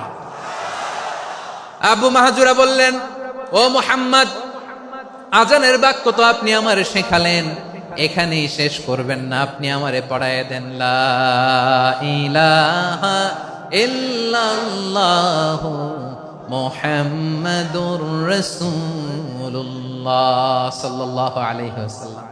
বিশ্বনবীর সাথে দাঁড়িয়ে উনি শাহাদা পড়ে মুসলমান হয়ে গেলেন। এবার আবু মাহাজুরা বলে, ইয়া রাসূলুল্লাহ, ইয়া হাবিবাল্লাহ, আমি মুমিন হয়েছি, মুসলমান হয়েছি, আপনার কাছ থেকে আজান শিখার সৌভাগ্য আমি লাভ করেছি গো নবী। আমার কণ্ঠের বড় তারিফ করেছেন আপনি, আমার আজানকে আপনি পছন্দ করেছেন। একটা জিনিস আপনার কাছে চাই, আপনি আমাকে মক্কার মসজিদুল হারামের মুয়াজ্জিন হিসেবে অ্যাপয়েন্ট করে দেন। বিষ্ণু ইসলাম বললেন, যাও আবু মাহজুরা, আমি তোমাকে পৃথিবীর শ্রেষ্ঠতম মসজিদ মক্কার মসজিদুল হারামের মুয়াজ্জিন হিসেবে অ্যাপয়েন্ট করে দিলাম। দেখছেন কিভাবে ট্যালেন্ট হান্টিং করতে হয়, কিভাবে হিউম্যান রিসোর্স মানব সম্পদকে ব্যবহার করতে হয়। আসছিল আজানকে ভেঙাইতে, আসছিল কেন? আজানকে ব্যঙ্গ করার জন্য, বিকৃত করার জন্য। আজানকে বিকৃত করতে যে ইসলামের সবচেয়ে শ্রেষ্ঠ মসজিদের মুয়াজ্জিন হয়ে গেল। পড়েন সুবহানাল্লাহ। হযরত আবু মাহজুরা রাদিয়াল্লাহু তাআলা আনহু ওনার এই সুললিত কণ্ঠ ব্যবহার করে মসজিদুল হারামে এত সুন্দর করে আল্লাহু আকবার বলে আজান দিতেন। মানুষগুলোর, মুসল্লিগুলোর, মক্কাবাসীর হৃদয়কে তিনি বিগলিত করে দিতেন, মানুষের হৃদয়কে ঠান্ডা হয়ে যেত। শুধু এখানেই শেষ না আমার যশোরের ভাইয়েরা। বিশ্বনবী যখন সাইয়েদনা আবু মাহজুরা রাদিয়াল্লাহু তাআলা আনহুকে আজান শিখাচ্ছিলেন, বলেন তো বিশ্বনবীর হাতটা কোথায় ছিল?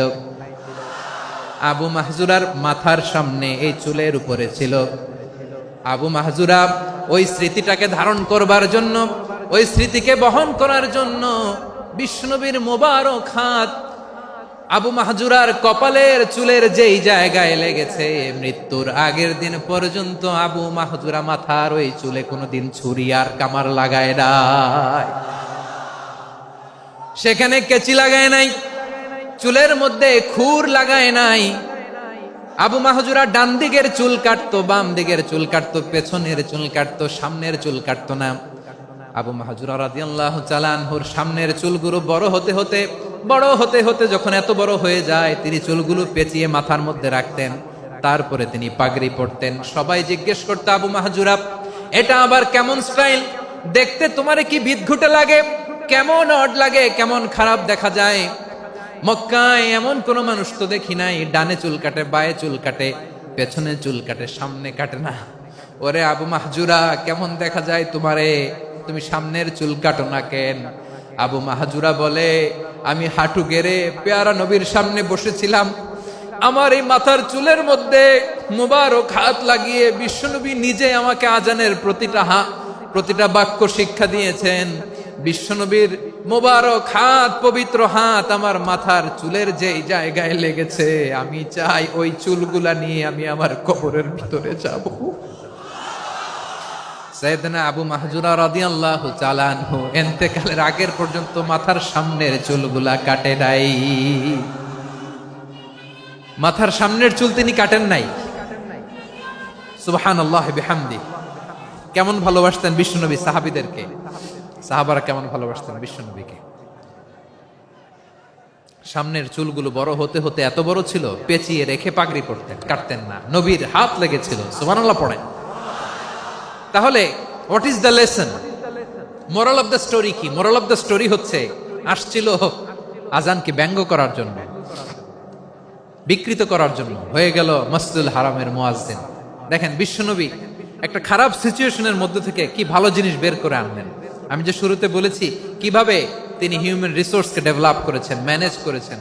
তিনি যে চৌকস ট্যালেন্ট হান্টার ছিল, দেখেন সবার মধ্যে থেকে এর বাছাই করে মুয়াজ্জিন বানাই দিয়েছেন। সুবহানাল্লাহ পড়েন। তার মানে এই না সবাইরে ধরে ধরে উনি মুয়াজ্জিন বানাইছেন। যার যেই ট্যালেন্ট আছে তাকে ওই কাজে অ্যাসাইন করেছেন। যার যেই প্রতিভা আছে তার প্রতিভাকে ইসলামের কাজে লাগিয়েছেন। সুবহানাল্লাহ পড়েন। যায়েদ বিন সাবিত রাদিয়াল্লাহু তাআলা আনহু নাম শুনেছেন? যশোর কথা বেরোয় না। যদি জিজ্ঞাসা সালমান খানের নাম শুনছেন, সবাই হাত তুলবে, জি হুজুর শুনছি, মানে সব দেখা শেষ। সালমান খান, আমির খান, অমুক খান, সব খান মুখস্থ, কিন্তু যায়েদ বিন সাবিতের নাম মুখস্থ নাই মুসলমানদের। যেই সাহাবী মাথার সামনের চুল কাটে নাই, মসজিদুল হারামের মুয়াজ্জিন বানাইছেন বিশ্বনবী, সাহাবীর নাম কি? খায়া ফেলাইছে, স্লোগানের সাথে খায়া ফেলাইছে। আবু মাহজুরা। কি নাম? আবু মাহজুরা আল জুমাহি রাদিয়াল্লাহু তাআলা আনহু। এই নামটা আজকে নিয়ে যাইতে হবে যশোর। আবু মাহজুরা রাদিয়াল্লাহু তাআলা আনহু। 2 নম্বরে বলছিলাম যায়েদ বিন সাবিত রাদিয়াল্লাহু তাআলা আনহু। বিশ্বনবী দেখলেন মদিনার এই আনসারী সাহাবী হাইলি ট্যালেন্টেড, ইন্টেলেকচুয়াল, মেরিটোরিয়াস, জ্ঞানের প্রতি তার আকর্ষণ, মারাত্মক আকর্ষণ। বিশ্বনবী তাকে দায়িত্ব দিলেন, কোরআন যা নাজিল হয় তুমি লিখো, কাতিবুল ওহী বানায় দিলেন। সুবহানাল্লাহ। যায়েদ বিন সাবিতরে আবার আজান শিখান নাই, কারণ তার মধ্যে বিশ্বনবী প্রতিভা দেখেছেন, একাডেমিক প্রতিভা। বিশ্বনবীর একাডেমিক প্রজেক্টগুলো তিনি হ্যান্ডেল করতেন। যায়েদ বিন সাবিত ছিল বিশ্বনবীর ব্যক্তিগত সচিব। কি ছিল? ব্যক্তিগত সচিব। বোঝেন নাই? বিশ্বনবীর ব্যক্তিগত সচিব এবং দোভাষী। ইহুদিরা কিছু লিখে দিলে এটার অর্থ বিশ্বনবীরে বুঝায় দিতেন, আবার ইহুদিদের কাছে কিছু লিখতে হলে তিনি লিখে দিতেন। বিশ্বনবী একদিন বললেন, ইন্নী ওয়াল্লাহি মা আমানু ইয়াহুদা আলা কিতাব। ইহুদিরা যে চিঠি পাঠায় অর্থ তো বুঝি না, আরেক ইহুদি আইনা অর্থ করা লাগে। আবার ইহুদিদের কাছে কিছু লিখে পাঠাইতে চাইলে আমরা তো লিখতে পারি না, ইহুদিরে দিয়ে লেখা লাগে। ওরা যে পয়রা শোনায় লিখে দেয়, আমি ওদের বিশ্বাস করি না। আমার নিজের একজন লোক দরকার।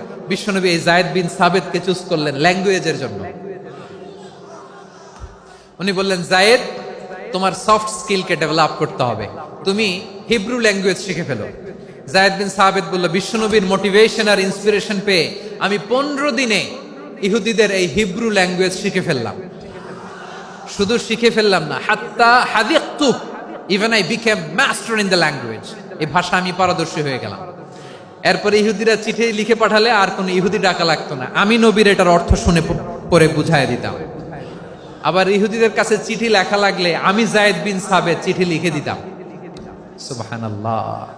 দেখেন এত সাহাবীর মধ্যে থেকে বিশ্বনবীর একাডেমিক প্রজেক্ট, ব্যক্তিগত সচিব, দোভাষী হিসেবে তিনি যায়েদ বিন সাবিতের মতো তরুণকে নির্বাচিত করেছেন।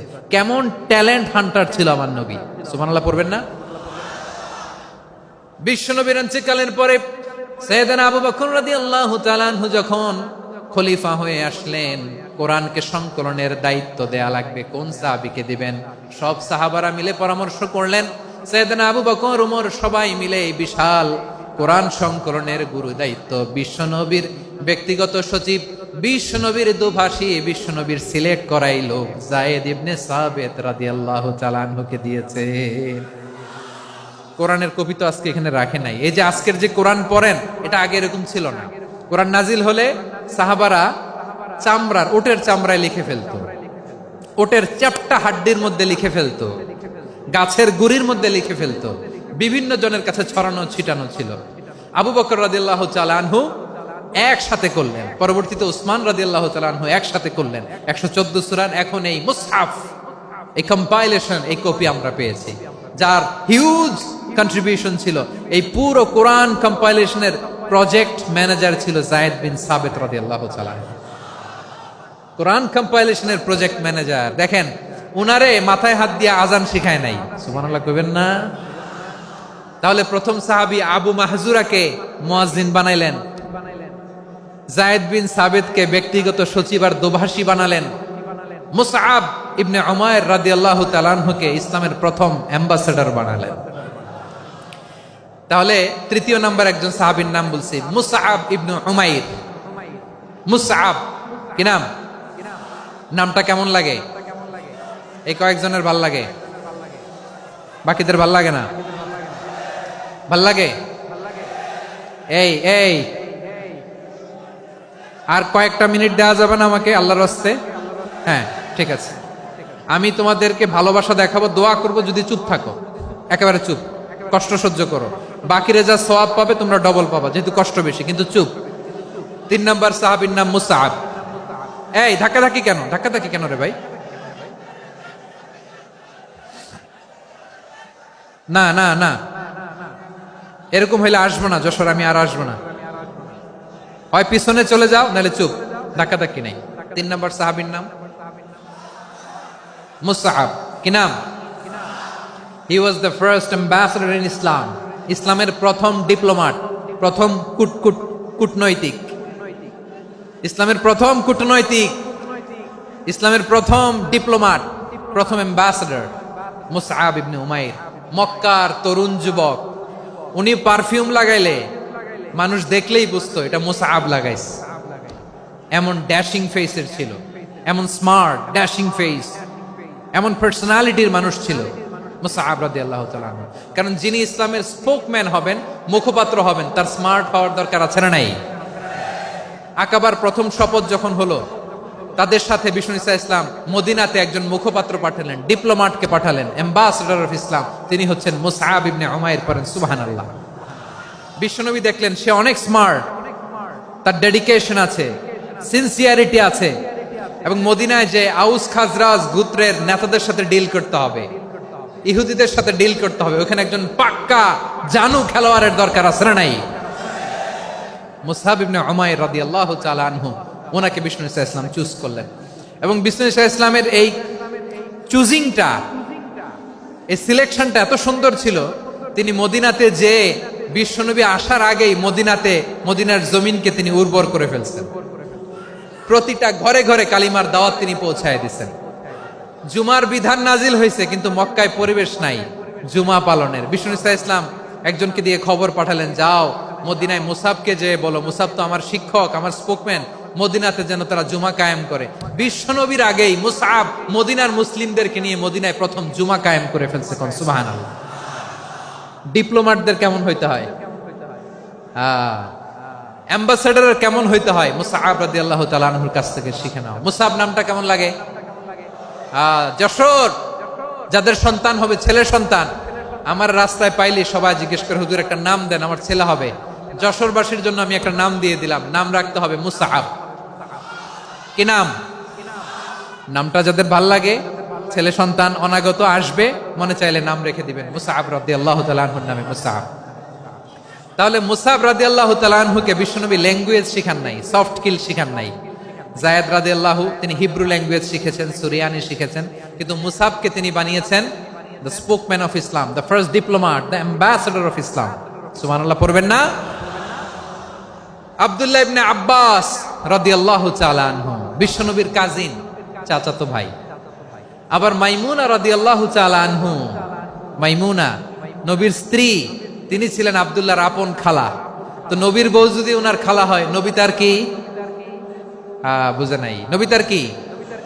খালু। তাহলে সম্পর্ক অনেক গভীর, কাজিন আবার খালু। ছোট্ট মানুষ, তাই রাতে মাঝে মাঝে ঘরে থাকতো। বিশ্বনবী দেখলেন আব্দুল্লাহ যেহেতু আমার ঘরে ঢুকতে পারে, আব্দুল্লাহরে এই উম্মতের বড় শিক্ষাবিদ বানাইতে হবে। কথা বোঝে নাই? আব্দুল্লাহকে কি বানাইতে হবে? শিক্ষাবিদ, এডুকেটর অফ দিস উম্মাহ, এই উম্মার শিক্ষাবিদ বানাইতে হবে। তাই আব্দুল্লাহ ইবনে আব্বাসকে বিশ্বনবী হাতে কলমে শিক্ষা দিয়েছেন। আহারে, আর এরপরে যে কি ভাষা আসবে তোমাদের জন্য আমার মুখ থেকে আমি নিজেও জানি না, আমি নিজেও জানি না। 1 ঘন্টা যাবত ধাক্কা ধাক্কি মারামারি। তো আসতে বলছে কে তোমাকে? পেছনে চলে যাও, জায়গা না পেলে। পুরো প্রোগ্রামটাই নষ্ট করে দিল।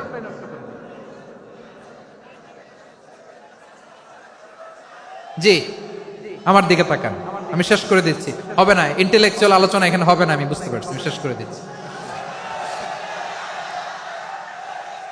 আব্দুল্লাহ ইবনে আব্বাস রাদিয়াল্লাহু তাআলা আনহু। মনোযোগ দিয়ে কয়েকটা মিনিট শুনুন, আমি এখনই শেষ করে দিচ্ছি, এরপর আওয়াজ করবে। এই যে এগুলো কি আমি বুঝলাম না। আমি বললাম না সব করা যাবে, বসে যাও, শুয়ে যাও, চলে যাও, আওয়াজ করা যাবে না। অন্যকে বসো এটাও বলার দরকার নেই, জাস্ট এদিকে তাকাও। আল্লাহ। আব্দুল্লাহ ইবনে আব্বাস রাদিয়াল্লাহু তাআলা আনহু, উনাকে বিশ্বনবী হাতে কলমে শিক্ষা দিয়েছেন, যেহেতু উম্মতের শিক্ষাবিদ হবেন, এডুকেটর হবেন। তো বিশ্বনবী রাতে যখন তাহাজ্জুদ পড়তেন, ছোট্ট আব্দুল্লাহ ঘরে থাকতো। বুঝতে পেরেছেন? ছোট্ট মানুষ তো ঘরে থাকতো। তো বিশ্বনবী তাহাজ্জুদের জন্য একবার দাঁড়িয়েছেন, ছোট্ট আব্দুল্লাহ ওযু করে দাঁড়াইছে। আচ্ছা বলেন তো, ইমাম আর মুসল্লি মোট যদি দুইজন হয়, একজন ইমাম একজন মুসল্লি, তো মুসল্লি ইমামের কোন দিকে দাঁড়াবে? ডানে দাঁড়াবে। ছোট্ট আব্দুল্লাহ বুঝে নাই, বিশ্বনবী তাহাজ্জুদ শুরু করেছেন, উনি একতেদা করছেন আর দাঁড়াইছেন বায়ে। কোথায় দাঁড়িয়েছেন? আব্দুল্লাহ বলেন, যখন আমি বায়ে দাঁড়ালাম, আখাযা রাসূলুল্লাহ সাল্লাল্লাহু আলাইহি ওয়াসাল্লাম উযুনি আল ইউমনা ইয়াফতিলুহা, বিশ্বনবী নামাজরত অবস্থায় আমার কান ধরে টেনে আমার ডান দিকে এনে দাঁড় করায় দিলেন। পড়েন সুবহানাল্লাহ। দেখেন, হাতে কলমে শিক্ষা। আর জীবনে ভুলাবে? কথা কয় না, আর ভুলাবে? আর ভুল হবে না। এভাবে বিশ্বনবীর অনেক সঙ্গ পেয়েছেন, সফর করেছেন, একই বাহনে বসেছেন, এক বাহনে বসে লম্বা নাসিহত করেছেন, বলেছেন, ইয়া গোলাম ইহফাজিল্লাহ ইয়াহফাজকা, ইহফাজিল্লাহ তাজিদহু তুজাহাক, ইযা সাআলতা ফাসআলিল্লাহ ওয়া ইযা ইসতাআনতা ফাসতাইন বিল্লাহ। আল্লাহর বিধান মানো, আল্লাহর বিধান রক্ষা করো, আল্লাহ তোমায় রক্ষা করবে। আব্দুল্লাহ, চাইতে হলে আল্লাহর কাছে চাও, সাহায্য চাইতে হলে আল্লাহর কাছে সাহায্য চাও। মনে রাখো, গোটা বিশ্বের সবাই যদি তোমার সাহায্য করতে চায়, ততটুকুই করতে পারবে যতটুকু আল্লাহ তোমার নসিবে রেখেছে। গোটা বিশ্ব যদি তোমার বিরুদ্ধে ষড়যন্ত্রে দাঁড়িয়ে যায়, ক্ষতি ততটুকু করতে পারবে যতটুকু তোমার জন্য বরাদ্দ আছে, এর বাইরে কিছু করতে পারবে না। আওয়াজ করে বলেন ঠিক কিনা? এভাবে হাতে কলমে শিখিয়েছেন, বিশ্বনবীর সঙ্গ পেয়েছেন। উনাকে বিষ্ণু ইসলাম শিক্ষাবিদ, এডুকেটর অফ দিস উম্মাহ হিসেবে সিলেক্ট করেছেন, হাতে কলমে শিখিয়েছেন। বিশ্বনবী একবার প্রকৃতির ডাকে সাড়া দিয়ে এসেছেন। এখন কি করতে হবে? নামাজের জন্য ওযু করতে হবে। বিশ্বনবী এসেই দেখেন ওযুর বদনায় পানি ভরা, খুশি হয়ে গেলেন, বললেন, কে রেখেছে পানি? একজন বলল, আব্দুল্লাহ রেখেছে। বিশ্বনবী অত্যন্ত খুশি হলেন, খুশি হয়ে একটা দোয়া করলেন, বললেন, আল্লাহুম্মা ফাক্কিহু ফিদ্দীন ওয়া আল্লিমহু তা'ওয়ীল। আল্লাহ, তুমি আব্দুল্লাহকে দ্বীনের বুঝ দিও আর কোরআনের তাফসীর শিক্ষা দিও। বিশ্বনবীর এই দোয়া এমন লাগছে, উনি রাইসুল মুফাসসিরিন, এই পৃথিবীতে যত মুফাসসির ছিল, যত মুফাসসির আসবে, সকল মুফাসসিরের সম্রাট হিসেবে স্বীকৃত হয়েছেন আব্দুল্লাহ ইবনে আব্বাস। বিশ্বনবী ওনারে আজান শিখান নাই, বিশ্বনবী ওনারে ল্যাঙ্গুয়েজ শিখান নাই, বিশ্বনবী ওনারে অ্যাম্বাসাডর বানান নাই, হাতে কলমে শিক্ষা দিয়েছেন। ছোট্ট মানুষ, বিশ্বনবী ইন্তেকাল করলেন, আবু বকরের সময় গেল, ওমরে ফারুকের খেলাফত, তখনও তিনি তরুণ। ওমরে ফারুক রাদিয়াল্লাহু তাআলা আনহু ওনার ক্যাবিনেট মিনিস্ট্রির বৈঠকে এই আব্দুল্লাহ ইবনে আব্বাসকে পাশ দিয়ে বসায় রাখতেন। বয়স্ক সাহাবারা এটা পছন্দ করতো না, তারা বলতো, ঘটনা কি? আব্দুল্লাহর মতো ছেলে নাতি আমাদের আছে, এরা কেন রাখে ওমরে ফারুক? ওমরে ফারুক এটা টের পেলেন, তিনি বুঝতে পারলেন যে ক্যাবিনেট মেম্বাররা এটা পছন্দ করে না, ছোট্ট আব্দুল্লাহরা কেন রাখি, কেন যে রাখি, এটা একদিন বুঝাবো। একদিন মিটিং এ তিনি সবাইকে বললেন, ইদা জাআ নাসরুল্লাহি ওয়াল ফাতহ। এই আয়াত দ্বারা উদ্দেশ্য কি বলেন তো মুরব্বী সাহাবীরা? এক সাহাবী বলেন, এই সূরা দ্বারা উদ্দেশ্য, আল্লাহ বলেছেন আমাদেরকে বিভিন্ন ল্যান্ড, বিভিন্ন এলাকা বিজয় করতে হবে। ওমরে ফারুক বললেন, না, হয়নি। আরেকজন বললেন, বিজয় হওয়ার পর আমাদের বেশি বেশি আল্লাহর বরত্বের ঘোষণা দিতে হবে, এটা উদ্দেশ্য। ওমরে ফারুক বললেন, না, হয় নাই। যারে জিজ্ঞেস করেন কেউ পারে না। সব শেষে বিশ্বনবী ছোট্ট আব্দুল্লাহরে বলেন, আব্দুল্লাহ, ইদা জাআ নাসরুল্লাহি ওয়াল ফাতহ, এর দ্বারা উদ্দেশ্য কি বলো তো? ছোট্ট আব্দুল্লাহ বলেন, হুয়া আজালু রাসূলিল্লাহ। এই আয়াত দ্বারা বিশ্বনবীর বিদায়কে উদ্দেশ্য নেওয়া হয়েছে। ওমরে ফারুক বললেন, হাযা হুয়া, এটাই তো সঠিক উত্তর, এটাই সঠিক তাফসীর এই আয়াতের। কারণ ইদা জাআ নাসরুল্লাহি ওয়াল ফাতহ, যখন আল্লাহর সাহায্য আর বিজয় আসবে, ওয়া রাআইতান নাসা ইয়াদখুলুনা ফি দীনিল্লাহি আফওয়াজা, আপনি দেখবেন দলে দলে, ঢলে ঢলে, বানের পানির মতো মানুষ ইসলামের দিকে ঢুকতেছে, ইসলামের বিজয় হয়েছে। তো ইসলামের বিজয়ের মিশন নিয়ে নবী আসছে, বিজয়ী যখন হয়ে গেছে, এখন তো নবীর বিদায় হবে। জোরে বলেন ঠিক কিনা? কোন সাহাবী এই সূক্ষ্ম কথাটা ধরতে পারে নাই, ওই আব্দুল্লাহ ছাড়া। আব্দুল্লাহ যখন উত্তর দিছে সব সাহাবীদের টনক নড়েছে। এরপর থেকে কোনো ক্যাবিনেট মিটিং এ আর কোন সাহাবারা কোনো প্রশ্ন করে নাই, আওয়াজ করে পড়েন সুবহানাল্লাহ। বিশ্বনবী আব্দুল্লাহ ইবনে আব্বাসকে দ্য এডুকেটর অফ দ্য উম্মাহ, উম্মার শিক্ষাবিদ হিসেবে গ্রহণ করেছেন। আওয়াজ করে পড়তে হবে আল্লাহু আকবার। সাহাবীদের নামগুলো মনে থাকবে? এক নম্বরে আবু মাহজুরা, মুয়াজ্জিন বানাইছেন। যায়েদ ইবনে সাবিত, দোভাষী, ট্রান্সলেটর অফ প্রফেট, এবং তিনি ছিলেন বিশ্বনবীর ব্যক্তিগত সচিব। মুসআব ইবনে Umair, the first ambassador and diplomat of Islam. Abdullah ইবনে আব্বাস, এই উম্মার সবচেয়ে বড় এডুকেটর, শিক্ষাবিদ। আরেকজন ছিল আব্দুল্লাহ ইবনে মাসউদ রাদিয়াল্লাহু তাআলা। দুই আব্দুল্লাহ, আব্বাস গেল, আরেকজন হচ্ছে মাসউদ। মক্কার তরুণ, ছাগল পালতো মুশরিকের বিশ্বনবী আর আবু বকর রাদিয়াল্লাহু তাআলা আনহু একবার গেলেন, যে দেখে এই তরুণ দাঁড়ায় আছে। বিশ্বনবী বলেন, আমি খুব ক্ষুধার্ত, তোমার কাছে কি দুধ আছে ছাগলের? আব্দুল্লাহ ইবনে মাসউদ বলে, আছে। ওয়ালাকিন আনা মুতামান, কিন্তু যে দুধ আছে এটা আমানতের, আমি দিতে পারবো না। বিশ্বনবী এইটা শুনেই তার টার্গেট করে ফেলছে। আনা মুতামান, দুধ আছে কিন্তু এটা আমার মালিকের, আমি তো দরদ দেখাই, আমার মালিকের দুধ আপনি পথিক, আপনারে দিতে পারি না। বিশ্বনবী টার্গেট করে ফেলছেন, এরে আমার কাজে লাগাইতে হবে। বিশ্বনবী বললেন, আচ্ছা ঠিক আছে, দুধ দিও না, কিন্তু এমন ছাগি আছে কিনা যেই ছাগির সাথে কোনো ছাগলের মিলন হয় নাই, তার ওলানে দুধও আসে নাই, বাচ্চাও নাই, এরকম ছাগির থেকে যদি আমি দুধ খাই তাহলে তো সমস্যা নাই।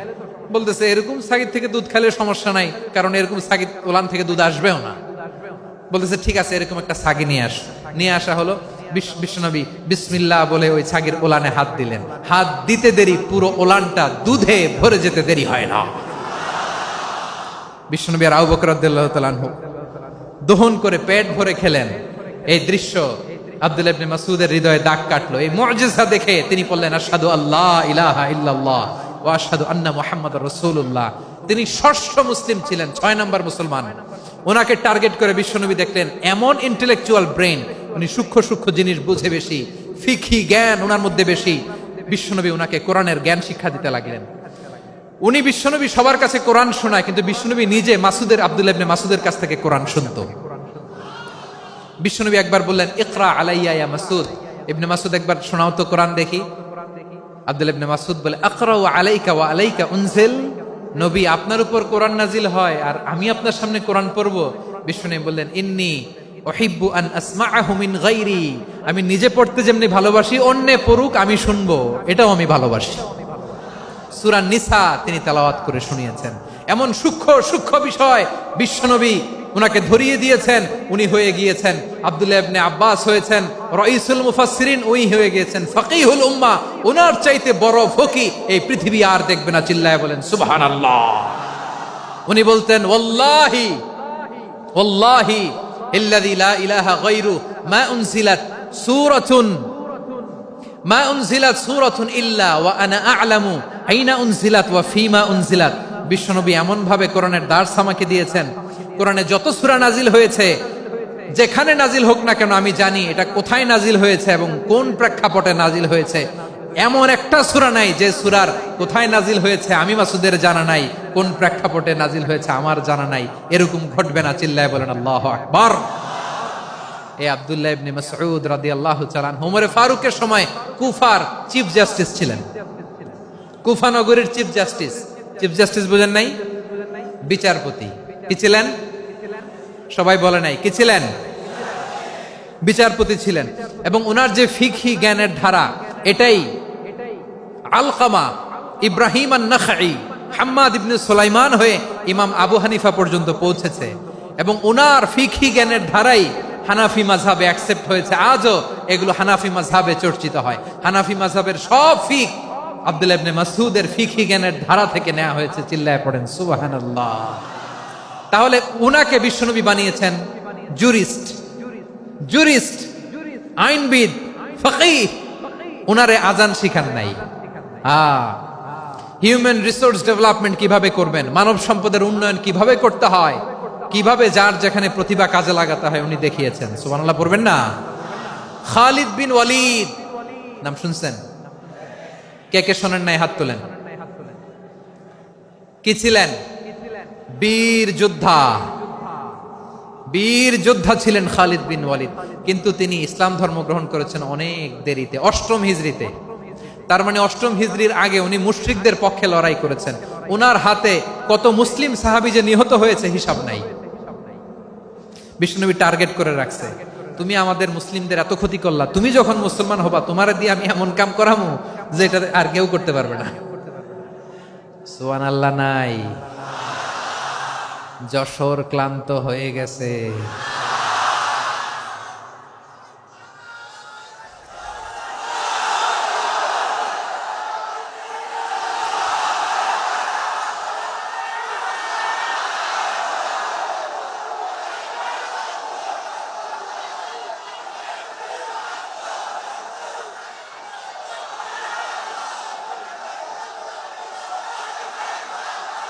মাশাআল্লাহ, বসুন বসুন বসুন। খালিদ বিন ওয়ালিদ রাদিয়াল্লাহু তাআলা আনহু অষ্টম হিজরিতে মুসলিম হয়েছেন, মক্কা বিজয়ের আগে। তো মক্কা বিজয়ের আগে যখন মুসলিম হয়েছেন, এর আগে কি করছেন? কাফিরদের সাথে যুদ্ধ করেছেন। উনি উহুদের যুদ্ধে মুসলমানদের যে পরাজয় ভাব, কঠিন পরিস্থিতির মুখোমুখি উনার কারণে পেছন থেকে এমন আতর্কিত আক্রমণ করেছেন, মুসলমানদেরকে কচুকাটা করেছেন। অষ্টম হিজরিতে আল্লাহ তাআলা হেদায়েতের নূর দিয়ে ওনার হৃদয়টাকে উজালা করে দিলেন। লা ইলাহা এটা এমন বাণী যার হৃদয়ে একবার টাচ খাবে, এইটা থেকে সে আর পালিয়ে বেড়াতে পারে। ঝিনুকের ভেতর লুকিয়ে থাকে যেমন মতি, ঝিনুকের ভেতর লুকিয়ে থাকে যেমন মতি, কলমা শাহাদাতে আছে আল্লাহর জ্যোতি, কলমা শাহাদাতে আছে আল্লাহর জ্যোতি। ঠিক কিনা বলেন? মক্কা বিজয়ের আগে মুসলিম হলেন, হওয়ার পরেই বিশ্বনবীর টার্গেট ফুলফিল হলো। ওই যে টার্গেট করে রেখেছেন আর দোয়া করেছেন, খালিদ বিন ওয়ালিদ যদি মুসলিম হয় তাকে আমি মিলিটারি চিফ বানাবো। ওনাকে আজান শিখান নাই, ওনারে কান ধইরা নামাজের এই মাথা থেকে ওই মাথা আনান নাই, ফিকহি কোরআনের সূক্ষ্ম তাফসীর ওনারে শিখান নাই, অ্যাম্বাসেডর বানান নাই। বিষ্ণু ইসলাম উনাকে সামরিক অভিযানে প্রেরণ করেছেন। সামরিক অভিযানে তিনি প্রেরণ করেছেন। উনার জীবদ্দশায় উনার নেতৃত্বে যতগুলো যুদ্ধ হয়েছে, একটা যুদ্ধেও তিনি পরাজয় বরণ করেন নাই। ওমরে ফারুকের সময়কালে তিনি চিফ অফ মুসলিম মিলিটারি, মানে মুসলিম সেনাপতি হয়েছেন। যশোর আওয়াজ করো, ঠিক কিনা বলো? সেনাপতি, মুসলিম সেনাপতি। তাহলে কিভাবে হিউম্যান রিসোর্স ব্যবহার করতে হয় গোটা বিশ্ব আমার নবীর কাছ থেকে শিখে নাও। খালিদ বিন ওয়ালিদ, ওনাকে বিশ্বনবী একটা উপাধি দিয়েছেন। উপাধিটা হচ্ছে সাইফুল্লাহিল মাসলুল, আল্লাহর নাঙ্গা তরবারি, আল্লাহর খোলা তরবারি, দ্য ওপেন সোর্ড অফ আল্লাহ। খালিদ বিন ওয়ালিদ মুসলিম সেনাপতি। হাসান বিন সাবেত নাম শুনছেন? দেখি উনি কি ছিল বলেন। রাসূলের সভা কবি, কালচারাল হিজিমনিকে ডিফিট করার জন্য। উনি ভালো অস্ত্র চালানো জানতেন না, ওই কাজে উনি যেতেন না। ওনার ছিল কাব্য প্রতিভা। কাব্য প্রতিভা, কাফিররা কবিতা দিয়ে নবীকে গালি দিত। বিশ্বনবী বলতেন, ইয়া হাসান আজিব আন রাসূলিল্লাহ, তুমি নবীর হয়ে কাফেরদের এই কথাগুলোর জবাব দাও। বিশ্বনবীর একটা মিম্বার ছিল, বিশ্বনবীর মিম্বারের পাশাপাশি মসজিদে নববীতে এই হাসান বিন সাবেতের জন্য বিশ্বনবী একটা স্পেশাল মিম্বার বানিয়ে দিয়েছেন। এখান থেকে তুমি জবাব দাও। এবং বিশ্বনবী বলেছেন, আল্লাহুম্মা আইয়িদহু বিরূহিল কুদুস, আল্লাহ হাসান আমার পক্ষে জবাব দেয়, তুমি জিব্রাইল মারফত তাকে সাহায্য পাঠাইয়া দিও। রাসূল সাল্লাল্লাহু আলাইহি ওয়াসাল্লামের সভা কবি, the poet of the prophet, নবীর কবি। উনি কবিতা দিয়ে, এমন উচ্চাঙ্গের ভাষায় কবিতা দিয়ে তিনি জবাব দিতেন, কাফিরদের গা শিহরে যেত, তাদের হৃদয়ে আগুন ধরে যেত। তাহলে এরকম কবিরও দরকার আছে না নাই? এখন যাকে আল্লাহ দিছে কাব্য প্রতিভা, এরা যদি আপনি যুদ্ধের ময়দানে পাঠান হবে? যারে দিছে সুরেলা গলা, এরা যদি অ্যাম্বাসেডর বানান হবে না। হাসান বিন সাবেত ছিলেন বিষ্ণু ইসলামের কবি। হুযায়ফা ইবনুল ইয়ামান বিশ্বনবীর গোয়েন্দা বিভাগের প্রধান। কিসের প্রধান? হুযায়ফা ইবনুল ইয়ামান। ওনার ছিল ডিটেকটিভ মাইন্ড, ডিটেকটিভ মাইন্ড, গোয়েন্দা বিভাগের প্রধান। এবং উনি হচ্ছেন সাহিবু সিররি রাসূলিল্লাহ, রাসূল সাল্লাল্লাহু আলাইহি ওয়াসাল্লামের গোপন তথ্যের ধারক বাহক।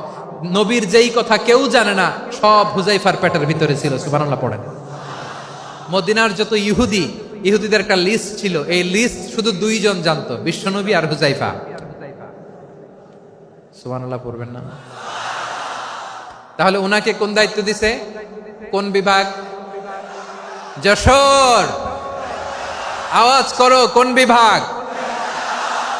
গোয়েন্দা বিভাগের হেড ছিল। খন্দকের যুদ্ধে প্রচন্ড আজকের মতো শৈত্য প্রবাহ, মাটি খনন করতে করতে সাহাবীদের পেটে ক্ষুধা নাই, দাঁড়াইতে পারে না নামাজের জন্য, এত ক্লান্ত, ক্ষুধা, ক্লান্ত, শ্রান্ত। বিশ্বনবী বললেন, কে আছো? এই কঠিন শীত, এই ভয় আর ক্ষুধার মধ্যেও খন্দকের পরীক্ষার টপকে শত্রু শিবিরে যে আমাকে তথ্য দিবা, কে আছো? কারো গায়ে শক্তিই নাই যে দাঁড়াবে, কেউ দাঁড়ায় না। বিশ্বনবী তখন নিজে হুজাইফাকে ডাক দিলেন, হুজাইফা, যে আমাকে আজকে শত্রু শিবিরের তথ্য এনে দিবে সে জান্নাতে আমার মোরাফাকা, আমার সঙ্গী হবে।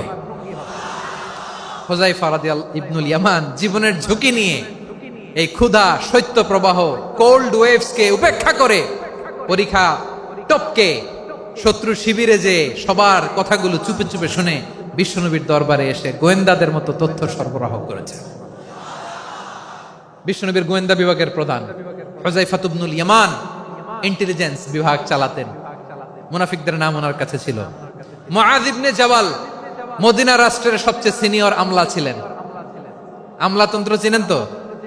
প্রশাসনিক কাজ যারা চালায়, অ্যাডমিনিস্ট্রেশন বুঝেন না? The department of administration. মদিনার রাষ্ট্রের সিনিয়র আমলা মুআয ইবনে জাবাল মুতাখাসসিসুন ফিল হালাল ওয়াল হারাম, হালাল হারামের স্পেশালিস্ট ছিলেন। বিশ্বনবী উনাকে ইয়ামানের গভর্নর করে পাঠিয়েছেন।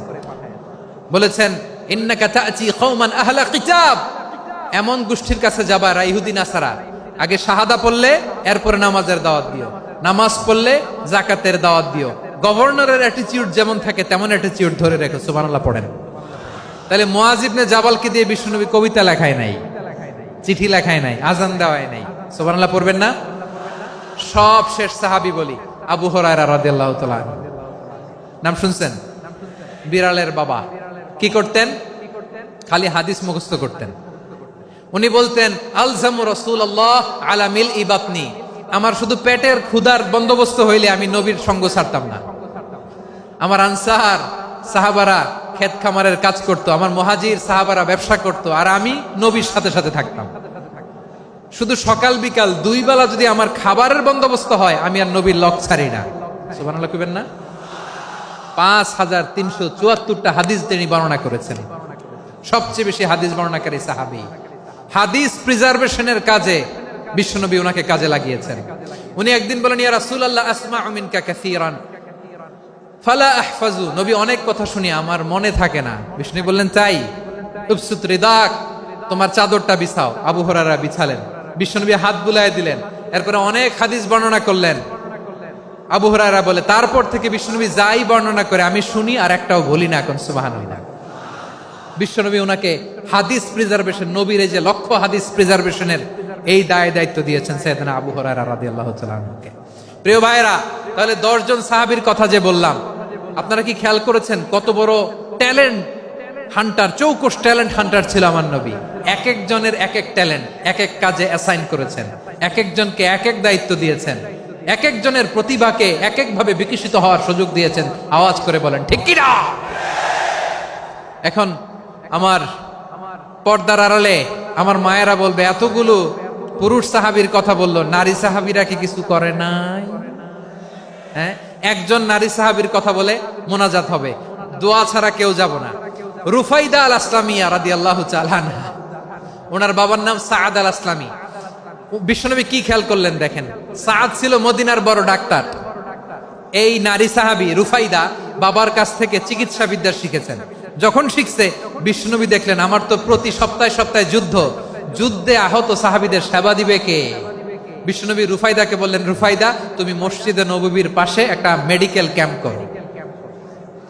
এই যে সাকিনা আদ্দিন মেডিকেলের আমার ছাত্রী বন্ধুরা, শুনে রাখো, তোমাদের আইকন হচ্ছে রুফাইদা আল আসলামিয়া। বিশ্বনবীর ডিরেকশন অনুযায়ী তিনি মসজিদে নববীর পাশে একটা মেডিকেল ক্যাম্প করলেন এবং আহত সাহাবাদের চিকিৎসা উনি ওনার টিম নিয়ে দিতেন। বিশ্বনবীর পরামর্শে উনি আনসারি এবং মুহাজির মহিলা সাহাবীদেরকে নিয়ে একটা স্পেশাল মেডিকেল টিম গঠন করলেন। খায়বার যুদ্ধে 7ম হিজরিতে যখন বিশ্বনবী যায়, উনি ওনার টিম নিয়ে আসলেন, বললেন, ইয়া রাসূলুল্লাহ, আমরা তো তলোয়ার চালাতে পারি না, আমরা তো তীর মারতে পারি না, আপনি যদি অনুমতি দেন খায়বার অভিযানে আমি আমার টিম নিয়ে মেডিকেল টিমের সেবাটা সার্ভিসটা দিতে চাই। পড়েন সুবহানাল্লাহ। বিশ্বনবী অনুমতি দিলেন। যোদ্ধা সাহাবীদের সাথে রুফাইদা আল আসলামিয়া উনিও মেডিকেল টিম নিয়ে অগ্রসর হলেন। খায়বারের প্রতিটা আহত ইনজুর্ড সাহাবী যারা ইনজুরি শিকার হয়েছেন সবাই রুফাইদা আল আসলামিয়ার এই মেডিকেল ক্যাম্প থেকে চিকিৎসা সহায়তা পেয়েছেন। সুবহানাল্লাহ পড়েন। দেখেন কিভাবে বিশ্বনবী ট্যালেন্ট বাছাই করতেন। আপনি অবাক হবেন, বাহরাইনের মেডিকেল ইউনিভার্সিটিতে রুফাইদা আল আসলামিয়া মেডিকেল প্রাইজ অ্যাওয়ার্ড প্রতি বছর দেয়া হয়। যদি 8 দিনের এই মেডিকেল আমার বোনেরা যদি জেনে থাকো জানো, না হলে নতুন করে জানো, সার্চ দিও রুফাইদা আল আসলামিয়া মেডিকেল অ্যাওয়ার্ড বাহরাইনের ইউনিভার্সিটিতে দেয়া হয়। প্রিয় ভাইয়েরা, তাহলে আলোচনার সামারি আমরা করি। বিশ্বনবী যার যেখানে ট্যালেন্ট তাকে ওইখানে কাজে লাগাতেন। আওয়াজ করে বলেন ঠিক কিনা? এবার একটা ইন্টারভিউ হবে, আওয়াজ করে বলেন, আবু মাহজুরাকে বিশ্বনবী কি বানাইছেন? হ্যাঁ, ভুলে গেছেন? সামনের চুলে হাত দিয়ে বিশ্বনবী কি সুন্দর গলায় আজান শিখালেন। মুয়াজ্জিন। যায়েদ বিন সাবিতকে একাডেমিক প্রজেক্টের দায়িত্ব দিয়েছেন, তিনি ছিলেন বিশ্বনবীর দোভাষী ব্যক্তিগত সচিব। মুসআব ইবনে Umair, the first ambassador of Islam. Abdullah ইবনে আব্বাস, উম্মার বড় শিক্ষাবিদ মুফাসসির। আব্দুল্লাহ ইবনে মাসউদ, আব্দুল্লাহ ইবনে মাসউদ ছিলেন জুরিস্ট। কি ছিলেন? জুরিস্ট ছিলেন, এই উম্মার সবচেয়ে বড় জুরিস্ট। খালিদ বিন ওয়ালিদ, সেনাপ্রধান। হাসান বিন সাবিত, হাসান বিন সাবিত ছিলেন বিশ্বনবীর সভাকবি। কি ছিলেন? বিশ্বনবীর সভাকবি ছিলেন। এরপরে হুযায়ফা ইবনুল ইয়ামান কি ছিলেন? গোয়েন্দা বিভাগের প্রধান। মুআয ইবনে জাবাল কি ছিলেন? সিনিয়র আমলা, ইয়ামানের গভর্নর। আবু হুরায়রা রাদিয়াল্লাহু তাআলা আনহু হাদিস প্রিজার্ভেশনের কাজ করেছেন। আর আমাদের রুফাইদা আল আসলামিয়া রাদিয়াল্লাহু তাআলা আনহা কি ছিলেন? নার্স ছিলেন। নার্স হয়ে মেডিকেল সেবা দিয়েছেন। প্রিয় ভাইয়েরা, পুরো আলোচনার যদি সামারি করি তাহলে বিশ্বনবী যেভাবে হিউম্যান রিসোর্সকে ম্যানেজ করেছেন, যার যেখানে প্রতিভা কাজে লাগিয়েছেন, আমরাও যদি করি আমাদের বাংলাদেশের চিত্র আমরা পাল্টে যেতে পারবো। আমরা শুরুতে শুনেছি মানুষের আছে অসীম সম্ভাবনা, প্রতিটা মানুষ অনন্য, যত্ন নিলে, যথাযথ পরিচর্যা করলে মানুষ বিশ্ব জয় করতে পারে। ঠিক কিনা? আমাদের হাফেজে কোরআনের সামনে দাঁড়াতে পারে এমন কোন হাফেজে কোরআন আল্লাহর জমিনে জন্ম হয় নাই। গোটা বিশ্ব কাঁপিয়ে তারা সেরা, আমাদের ক্রিকেটাররা সেরা, আমাদের তৈরি পোশাক শিল্প সেরা। এরকম অনেক অনেক সেরা জিনিস আছে, আমরা এগুলোরে নার্চারিং করতে পারি নাই, পরিচর্যা করতে পারি নাই, সঠিক তারবিয়াতের অভাব। তাহলে মানুষের অসীম সম্ভাবনাকে কাজে লাগাতে হবে। ঠিক কিনা বলেন? ইউনুস গভর্নমেন্টকে আমি বলবো, অল্প সময়ের জন্য আপনারা এসেছেন, সংস্কারও করতে হবে, আবার নির্বাচনও করতে হবে। সব সংস্কার হতে করতে পারবেন না, যতটুকু পারবেন এর মধ্যে আমাদের যে হিউজ ম্যান পাওয়ার, আমাদের যে মানব সম্পদ, হিউম্যান রিসোর্স, এটাকে ডেভেলপ করে আপনাদের যেতে হবে। যেটা পারবেন না সেটাকে পরবর্তী নির্বাচিত গভর্নমেন্টের কাছে রেখে যেতে হবে, যে তারা যেন করে, তাদের কাছে আপনারা এটা রেখে যাবেন। তাহলে মানুষ চাইলে বিশ্ব জয় করতে পারে। আর মানুষকে হারাতে পারে কেউ? জোরে বলো যশোর, মানুষকে হারাতে পারে কেউ? আল্লাহ আমাদেরকে জনসংখ্যা দিয়েছেন। প্রিয় ভাইয়েরা, এই জনসংখ্যা অনেক বড় সম্পদ, এটা আমাদের জন্য অভিশাপ নয়, আশীর্বাদ। আমাদের জনসংখ্যাকে যদি আমরা জনশক্তিতে রূপান্তর করতে পারি, আজকে বাংলাদেশ যে অবস্থানে দাঁড়িয়ে আছে, বাংলাদেশ তার 20 গুণ উন্নতির শিখরে চলে যাবে। চিল্লায় বলো ঠিক কিনা? আমাদের শ্রমিক ভাইয়েরা বাইরে কাজ করে, আমাদের শ্রমজীবী ভাইয়েরা, প্রবাসীরা, তাদের ব্যাপারে গুরুত্ব দিতে হবে। আমাদের শ্রমের দাম সবচেয়ে কম, সবচেয়ে কম। তারা এম্বাসিতে গুরুত্ব পায় না, এয়ারপোর্টে গুরুত্ব পায় না। এই সরকার অবশ্য তাদেরকে অনেক গুরুত্ব দিচ্ছে।